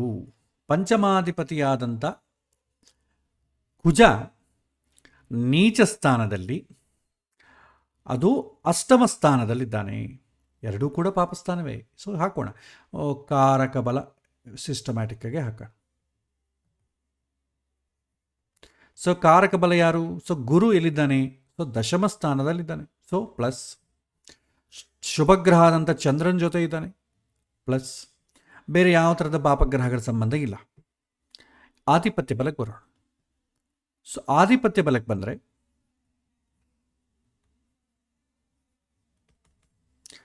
ಆಧಿಪತಿ ಯಾರು? ಕುಜ. ಈ ಕುಜ ಎಲ್ಲಿದ್ದಾನೆ? ಅಷ್ಟಮದಲ್ಲಿದ್ದಾನೆ, ಮೈನಸ್. ನೀಚವಾಗಿದ್ದಾನೆ, ಬಲಹೀನವಾಗಿದ್ದಾನೆ, ಮೈನಸ್. ಬೇರೆ ಶುಭಗ್ರಹಗಳೇನಾದರೂ ಸಂಬಂಧ ಇದೆಯಾ? ಯಾವ ಶುಭಗ್ರಹಗಳು ಸಂಬಂಧ ಇಲ್ಲ. ಓಕೆ, ಕುಜ ಬಲಹೀನವಾಗಿದ್ದಾನೆ. ಹಾಗಾಗಿ ಕುಜ ಬಲಹೀನವಾಗಿರೋದ್ರಿಂದ ಏನಾಗುತ್ತೆ? ಇವರು ಅಂದುಕೊಂಡ ರೀತಿಯಲ್ಲಿ, ಇವರು ಅಂದುಕೊಂಡ ಸಮಯದಲ್ಲಿ ಸಂತಾನ ಆಗುವುದು ಕಷ್ಟ. ಯೋಗ ಕಡಿಮೆ ಇದೆ, ಸಂತಾನದ ಯೋಗ ಕಡಿಮೆ ಇದೆ, ಅಥವಾ ಸಂತಾನಕ್ಕೆ ಬೇಕಾದಂಥ ಪುಣ್ಯ ಏನಿದೆ ಕಡಿಮೆ ಇದೆ. ಪುಣ್ಯ ಕಡಿಮೆ ಇದ್ದಾಗ ಏನಾಗುತ್ತೆ? ಮೋಸ್ಟ್ ಪ್ರಾಬ್ಲಿ ಡಿಲೇ ಆಗ್ತದೆ. ಸೊ ಡಿಲೇ ಆಗೋದು, ಅಥವಾ ಆ ಡಿಲೇ ಆದ ಮೇಲೆ ಕೂಡ ಇವರು ಪ್ರಯತ್ನ ಮಾಡದೇ ಇದ್ರೂ ಕೂಡ ಲೈಫ್ ಟೈಮಲ್ಲಿ ಮಕ್ಕಳಾಗೋದೇ ಇಲ್ಲ. ಹಾಗಾಗಿ ಕುಜದಿಂದ, ಏಕೆಂದರೆ ಇದು ಓನ್ಲಿ ಒಂದು ಜಾತಕದಿಂದನೇ ನಾವು ಡಿಸೈಡ್ ಮಾಡ್ಲಿಕ್ಕೆ ಬರಲ್ಲ, 2 ಜಾತಕಗಳನ್ನ ಪಕ್ಕದಲ್ಲಿ ಇಟ್ಕೋಬೇಕು. ಸಂತಾನ ಅಗತ್ಯ ಇಲ್ವಾ ಬೇಕಾದ್ರೆ ನಾವು ಕ್ಷೇತ್ರಸ್ಫುಟ ಬೀಜಸ್ಫುಟ ಬಹಳ ನೋಡಬೇಕಾಗತ್ತೆ. ಬಟ್ ನಾವು ಸ್ಥೂಲವಾಗಿ ನೋಡ್ತಾ ಇರೋದ್ರಿಂದ ಪಂಚಮ ಸ್ಥಾನಕ್ಕೂ ಪಂಚಮಾಧಿಪತಿಗೂ ಪಾಪಗ್ರಹಗಳ ಸಂಬಂಧ ಬಂದಾಗ ಸಂತಾನ ಡಿಲೇ ಆಗತ್ತೆ. ಆರೋಗ್ಯವನ್ನು ಸರಿ ಮಾಡಿಕೊಳ್ಬೇಕು, ಪುಣ್ಯ ಅಕ್ವೈರ್ ಮಾಡ್ಕೋಬೇಕು. ಸೊ ಪಂಚಮಾಧಿಪತಿ ಯಾವಾಗ ಅಷ್ಟಮ ಸಂಬಂಧ ಬರುತ್ತೋ, ಬಲಹೀನವಾಗಿರ್ತಾನೋ, ಸ್ವಲ್ಪ ಸಂತಾನ ಆಗಬೇಕಂದ್ರೆ ಪುಣ್ಯ ಬೇಕಲ್ಲ. ಸೊ ಸ್ವಲ್ಪ ಭಗವಂತನ ಪ್ರಾರ್ಥನೆ ಇಂಥದ್ದು ಮಾಡಿಕೊಂಡ್ರೆ ಮಕ್ಕಳಾಗತ್ತೆ. ಸೊ ಹೀಗೆ ನಾವು ಜನರಲ್ ಗೈಡೆನ್ಸ್ ಕೊಡ್ತೇವೆ.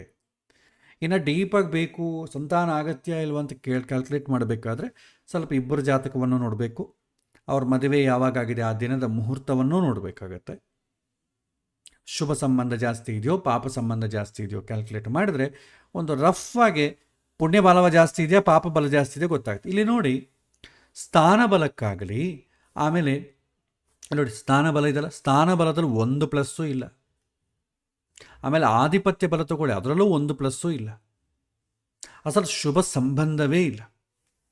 ಹಾಗಾಗಿ ಸಂತಾನ ಡಿಲೇ ಆಗ್ತಾ ಇದೆ. ಹೋಗಲಿ, ನವಾಂಶದಲ್ಲಾದರೂ ಈ ಪಂಚಮಾಧಿಪತಿಗೆ ಏನಾದರೂ ಶುಭಗ್ರಹ ಸಂಬಂಧ ಬಂದಿದೆಯಾ ಅಂತ ಸೂರ್ಯನ ಜೊತೆಗಿದ್ದಾನೆ. ಯಾವ ಥರದ ಶುಭಗ್ರಹ ಸಂಬಂಧ ಇಲ್ಲ. ನೋಡಿ, ಷಡ್ಬಲದಲ್ಲಿ ನೀವು ನೋಡಿದ್ರೆ, ಇನ್ನು ಷಡ್ಬಲ ಟಾಪಿಕ್ ನಮಗೆ ಆಗಲಿಲ್ಲ, ಆದರೆ ಷಡ್ಬಲದಲ್ಲಿ ನೋಡಿದ್ರೆ ಕುಜನಿಗೆ 1.12 ಪಾಯಿಂಟ್ಸ್. ಸೊ ಬೇರೆ ಬಲಗಳು ಜಾಸ್ತಿ ಇದೆ. ದಿಗ್ಬಲ, ನಾಥೋನ್ನತ ಬಲ, ಅಷ್ಟವರ್ಗೀಯ ಚೇಷ್ಟಾ ಬಲ, ಇದೆಲ್ಲ ಕ್ಯಾಲ್ಕುಲೇಟ್ ಮಾಡಿ ಪಂಚವರ್ಗೀಯ ಬಲ, ಸಪ್ತವರ್ಗೀಯ ಬಲ, ಇದೆಲ್ಲ ಕ್ಯಾಲ್ಕುಲೇಟ್ ಮಾಡಿ ಷಡ್ಬಲ ನೋಡ್ತೇವೆ. ಅದರಲ್ಲಿ ಚೆನ್ನಾಗೇ ಇದೆ, ಅಂದರೆ ಸಂತಾನ ಆಗತ್ತೆ, ಇವರು ಅಂದುಕೊಂಡಂಗೆ ಆಗಲ್ಲ. ಸೊ ಇದು ನಮಗೆ ಪ್ರಶ್ನೆ ಬರುತ್ತೆ, ಉತ್ತರ ಬರುತ್ತೆ. ಸೊ ಯಾರ ಜಾತಕದಲ್ಲಿ ಸ್ಥಾನಬಲ ಚೆನ್ನಾಗಿದ್ದು ಆಧಿಪತ್ಯ ಬಲಹೀನವಾಗಿದ್ದರೆ ಡಿಲೇ ಆಗಿ ಮಕ್ಕಳಾಗ್ತದೆ. ಆವಾಗ ಸ್ವಲ್ಪ ಆಧಿಪತ್ಯ ಬಲ ವೀಕ್ ಆದ ಕಾರಣ ಪುಣ್ಯ ವೀಕ್ ಆಗಿರೋದ್ರಿಂದ, ಕಡಿಮೆ ಇರೋದ್ರಿಂದ ಸ್ವಲ್ಪ ಭಗವಂತನ ಪ್ರಾರ್ಥನೆ, ಮಕ್ಕಳಾಗಬೇಕು ಅಂತ ಸ್ಟ್ಯಾಂಡರ್ಡ್ ಒಂದು ರೆಮಿಡಿ ಹೇಳ್ತಾರೆ. ನಮಗೆ ಮಕ್ಕಳಾಗಬೇಕು ಅಂತಂದರೆ ಅದು ಮಹಾಭಾರತ ದಾನ ಧರ್ಮ ಪರ್ವದಲ್ಲಿ ಹೇಳುವಂಥದ್ದು. ಯಾವಾಗ ಮಕ್ಕಳಾಗಲ್ಲ, ನಾವು ಇನ್ನೊಬ್ಬರ ಮಕ್ಕಳನ್ನು ಸಸಾರ ಮಾಡಿದರೆ, ಇನ್ನೊಬ್ಬರ ಮಕ್ಕಳಿಗೆ ತೊಂದರೆ ಕೊಟ್ಟರೆ ಈ ಜನ್ಮದಲ್ಲಿ ನಮಗೆ ಮಕ್ಕಳಾಗಲ್ಲ. ಅದಕ್ಕೆ ನಾವೇನು ಮಾಡಬೇಕು, ಮಕ್ಕಳಾಗಬೇಕಾದ್ರೆ ಸಣ್ಣ ಸಣ್ಣ ಮಕ್ಕಳಿರ್ತಾರಲ್ಲ ಅವರಿಗೆ ಸಂತೋಷವನ್ನು ಕೊಡಬೇಕು. ದೊಡ್ಡ ದೊಡ್ಡ ಮಕ್ಕಳಿಗೆ ಸಂತೋಷ ಕೊಡೋದು ಕಷ್ಟ. ಚಿಕ್ಕ ಚಿಕ್ಕ ಮಕ್ಕಳಿಗೆ ಸಂತೋಷ ಕೊಡಬೇಕಾದ್ರೆ ನಮ್ಮ ಕಾಂಟ್ರಿಬ್ಯೂಷನ್ ಇರಬೇಕು. ಸೊ ಸ್ವಲ್ಪ ಮನೆಗೆ ಏನಾದರೂ ಸ್ವೀಟ್ ಗೀಟ್ ಮಾಡಿಕೊಂಡು ಆ ಮಕ್ಕಳನ್ನು ಕೊಟ್ಟು, ಆ ಮಕ್ಕಳನ್ನು ಕರ್ಕೊಂಡೋಗಿ ಮುದ್ದಿಸಿ, ಈ ಥರ ಮಾಡಿದ್ರೆ ಅವರಿಗೆ ಬೇಗ ಮಕ್ಕಳಾಗ್ತದೆ. ಅದಕ್ಕೆ ಹಿಂದಿನ ಕಾಲ ಏನಾಗ್ತಿತ್ತು, ಅಡ್ಯಾಪ್ಷನ್ ಮಾಡ್ಕೋತಿದ್ರು. ಅಡ್ಯಾಪ್ಷನ್ ಮಾಡಿಕೊಂಡು ಅವರ ಮೇಲೆ ತೋರಿಸುವಂಥ ಪ್ರೀತಿಯಿಂದ ಅವ್ರಿಗೆ ಮಕ್ಕಳಾಗ್ಬಿಡ್ತಿತ್ತು. ಅಡ್ಯಾಪ್ಷನ್ ಮಾಡ್ಕೊಂಡ ನಂತರವೇ ಮಕ್ಕಳಾಗ್ತಿತ್ತು. ಆ ಮಕ್ಕಳನ್ನು ಮತ್ತೆ ಸಸಾರ ಮಾಡಿದ್ರು ಅಂದ್ಕೊಳ್ಳಿ. ಅಡ್ಯಾಪ್ಷನ್ ಮಾಡ್ಕೊಂಡಂಥ ಮಕ್ಕಳನ್ನ, ನಮ್ಮ ಮಕ್ಕಳು ಹುಟ್ಟಿದೆ ಮತ್ತು ಅವನನ್ನು ಯಾಕೆ ನೋಡ್ಕೋಬೇಕು ಅಂತ ಸಸಾರ ಮಾಡಿದ್ರೆ ಮತ್ತೆ ಅವ್ರಿಗೆ 7 ಜನ್ಮಗಳು ಈ ರೀತಿ ಮಕ್ಕಳಾಗಲ್ಲ ಅಂತ ಶಾಸ್ತ್ರ ಹೇಳುತ್ತೆ. ಹಾಗಾಗಿ ಇನ್ನೊಬ್ಬರ ಮಕ್ಕಳನ್ನು ಪ್ರೀತಿಸಿದಾಗ ನಮಗೆ ಸಂತಾನ ಆಗಲಿಕ್ಕೆ ಅವಕಾಶ ಜಾಸ್ತಿ. ಆಧಿಪತ್ಯ ಬಲ ವೀಕ್ ಆಗಿದ್ದರೆ ಸಣ್ಣ ಸಣ್ಣ ಪುಟ್ಟ ಪುಟ್ಟ ಮಕ್ಕಳಿಗೆ ಸ್ವೀಟ್ಸ್ ಕೊಡಿಸೋದು, ಅವರಿಗೆ ಪುಸ್ತಕಗಳು, ಪೆನ್, ಅವ್ರಿಗೇನು ಸಂತೋಷ ಕೊಡ್ತದೆ, ಆಟ ಸಾಮಾನಾಗಲಿ, ಅವ್ರಿಗೇನು ಸಂತೋಷ ಕೊಡ್ತದೆ ಅದನ್ನು ಕೊಟ್ಟರೆ ಆ ಸಂತೋಷಪಡಿಸಿದಂಥ ಇದರಿಂದ ಪುಣ್ಯ ಬರುತ್ತೆ. ಆ ಪುಣ್ಯದಿಂದ ಮಕ್ಕಳಾಗ್ತದೆ. ಓಕೆ, ಈಗ ಸ್ಥಾನಬಲ ವೀಕ್ ಆಗಿದೆ ಅನ್ಕೋ, ಅವಾಗ ಏನು ಮಾಡಬೇಕು? ಸ್ಥಾನಬಲ ವೀಕ್ ಆಗಿದ್ದರೆ ಪ್ರಯತ್ನಪೂರ್ವಕವಾಗಿ ಆರೋಗ್ಯವನ್ನು ಸರಿ ಮಾಡ್ಕೋಬೇಕು. ಮಂತ್ಲಿ ಇದೆಲ್ಲ ಸರಿ ಬರ್ತಾ ಇದೆಯಾ ಇಲ್ವಾ? ಇವಾಗ ನಾವು ಮಕ್ಕಳಾಗಿಲ್ಲ ಅಂದರೆ ಡಾಕ್ಟರ್ ಹತ್ರ ಹೋಗ್ತೇವೆ. ಡಾಕ್ಟರ್ ಏನು ಮಾಡ್ತಾನೆ, ಮೆಡಿಸಿನ್ ಕೊಡ್ತಾನೆ, ನೀವು ಹೀಗಿರಬೇಕು ಹಾಗಿರಬೇಕು ಅಂತ ಏನು ಹೇಳಲ್ಲ ಅವರು. ಸೊ ಮನೆಯಲ್ಲಿ ಸಂತಾನ ಆಗಬೇಕು ಅಂತಂದರೆ ನಾವು ಶಾರೀರಿಕವಾದಂಥ ಕಷ್ಟ ಜಾಸ್ತಿ ಇರಬೇಕು, ಮಾನಸಿಕವಾದಂಥ ಒತ್ತಡ ಕಡಿಮೆ ಇರಬೇಕು. This is the basic rule. ಯಾವ ಹೆಣ್ಣಿಗೆ ಮೆಂಟಲ್ ಪ್ರೆಷರ್ ಜಾಸ್ತಿ ಇರುತ್ತೋ ಶಾರೀರಿಕವಾಗಿ ಸಂತಾನ ಆಗಲಿಕ್ಕೆ ಅವಕಾಶ ಕಡಿಮೆ ಇರುತ್ತೆ. At the same time physical work ಜಾಸ್ತಿ ಇರಬೇಕು. ಫಿಸಿಕಲ್ ವರ್ಕ್ ಇಲ್ಲ ಅಂತ ಅಂದ್ಕೊಳ್ಳಿ, ಆಗ ಕೂಡ ನಿಮಗೆ ರೀಪ್ರೊಡಕ್ಟಿವ್ ಆರ್ಗನ್ಸ್ ಪರ್ಫೆಕ್ಟ್ ಆಗಿರಲ್ಲ. ಸೊ ಎರಡಕ್ಕೂ ಎರಡು ರೆಮಿಡಿ. ಸ್ಥಾನಬಲ ವೀಕ್ ಆಗಿದೆಯೋ ಹೆಲ್ತ್ ಚೆನ್ನಾಗಿ ನೋಡ್ಕೊಳ್ಳಿ, ಮೆಂಟಲ್ ಪ್ರೆಷರ್ ಕಡಿಮೆ ಮಾಡಿಕೊಳ್ಳಿ, ಫಿಸಿಕಲ್ ಆ್ಯಕ್ಟಿವಿಟೀಸ್ ಜಾಸ್ತಿ ಮಾಡಿ. ಆಧಿಪತ್ಯ ಬಲ ವೀಕ್ ಆಯ್ತಾ, ನೀವು ಬೇಕಾದರೆ ಅಶ್ವತ್ಥ ಮರವನ್ನು ಸುತ್ತಿ ಎಲ್ಲೆಲ್ಲಿ ಸಣ್ಣ ಸಣ್ಣ ಮಕ್ಕಳಿರ್ತಾರೋ ಹುಡುಕಿಕೊಂಡು ಹೋಗಿ ಅವರನ್ನು ಸಂತೋಷ ಪಡೋದಕ್ಕೆ ಏನಾದರೂ ಮಾಡಿ. ಎರಡು ಮಾಡಿದ್ರೆ ಖಂಡಿತ ಮಕ್ಕಳಾಗ್ತದೆ. ಇದು ನಮ್ಮ ಮಾತಲ್ಲ, ಶಾಸ್ತ್ರದಲ್ಲಿ ಹೇಳಿರುವಂತೆ ಮಾತು. ರುದ್ರದೇವರೇ ಅನುಶಾಸನ ಪರ್ವದಲ್ಲಿ ಈ ಮಾತನ್ನು ಹೇಳ್ತಾರೆ ಪಾರ್ವತಿ ದೇವಿ. ಹಾಗಾಗಿ ಅದನ್ನು ಮಾಡಿದ್ರೆ ಸಂತಾನ ಆಗಲಿಕ್ಕೆ ಅವಕಾಶ. ಇದಕ್ಕಿಂತಲೂ ಡೀಪಾಗಿ ನೀವು ನೋಡಲಿಕ್ಕೆ ಏನು ಬೇಡ. ಯಾಕೆಂದರೆ ನಾವು ಎಷ್ಟೇ ಡೀಪಾಗಿ ನೋಡಿದರೂ ಕೂಡ ರೆಮಿಡಿ ಡೀಪ್ ಇಲ್ಲ. ನೀವು ಬೇಕಾದ್ರೆ ಇದನ್ನು ಇನ್ನು ಕ್ಷೇತ್ರಸ್ಫುಟ, ಬೀಜಸ್ಫುಟ ಎಲ್ಲವನ್ನು ಕ್ಯಾಲ್ಕುಲೇಟ್ ಮಾಡಿ ಡೀಪಾಗಿ ಹೋಗಿ ಸಮಸ್ಯೆ ಗೊತ್ತಾಯ್ತು ಅಂದ್ಕೊಳ್ಳಿ, ರೆಮಿಡಿ ಏನು ಕೊಡ್ತೀರಿ? ಇದೇ ರೆಮಿಡಿ ತಾನೇ ಕೊಡಬೇಕು. ನಿಮ್ಮ ರೆಮಿಡಿಯಲ್ಲಿ ಬೇರೆ ಏನಿಲ್ಲ. ಯಾಕಂದರೆ ನಾವು ಅಷ್ಟು ಸ್ಥಾನಕ್ಕೆ ಹೋಗಿಲ್ಲ. ಪ್ರಾಚೀನ ಕಾಲದಲ್ಲಿ ಋಷಿಮುನಿಗಳು ರೆಮಿಡಿ ಕೂಡ ತುಂಬ ಪರ್ಫೆಕ್ಟಾಗಿ ಹೇಳ್ತಿದ್ರು. ಯಾಕಂದರೆ ಅವ್ರ ಅನುಷ್ಠಾನ ಬಲ ಹಂಗಿರ್ತಿತ್ತು. ಇವತ್ತು ನಮಗೇನು ಅನುಷ್ಠಾನ ಬಲ ಇಲ್ಲ.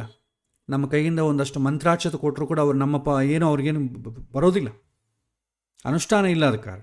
ಸೊ ಡೀಪಾಗಿ ನೋಡ್ಲಿಕ್ಕೆ ಹೋಗಬೇಡಿ. ಯಾಕೆಂದರೆ ಡೀಪಾಗಿ ನೀವು ರೆಮಿಡಿ ಕೊಡೋಕ್ಕಾಗಲ್ಲ. ನೀವು ಏನು ಡೀಪಾಗಿ ಹೇಳಿದ್ರೂ ಡೀಪಾಗಿ ಹೇಳದೇ ಇದ್ರೂ ಕೊಡೋದು ನೀವು ರೆಮಿಡಿ ಒಂದೇ. ಹಾಗಾಗಿ ತುಂಬ ಡೀಪಾಗಿ ನೋಡಿ, ನಾವು ತಲೆ ಕೆಡಿಸ್ಕೊಂಡು ಅವರನ್ನೂ ತಲೆ ಕೆಡಿಸಿ ಯಾಕೆ ಬೇಕು?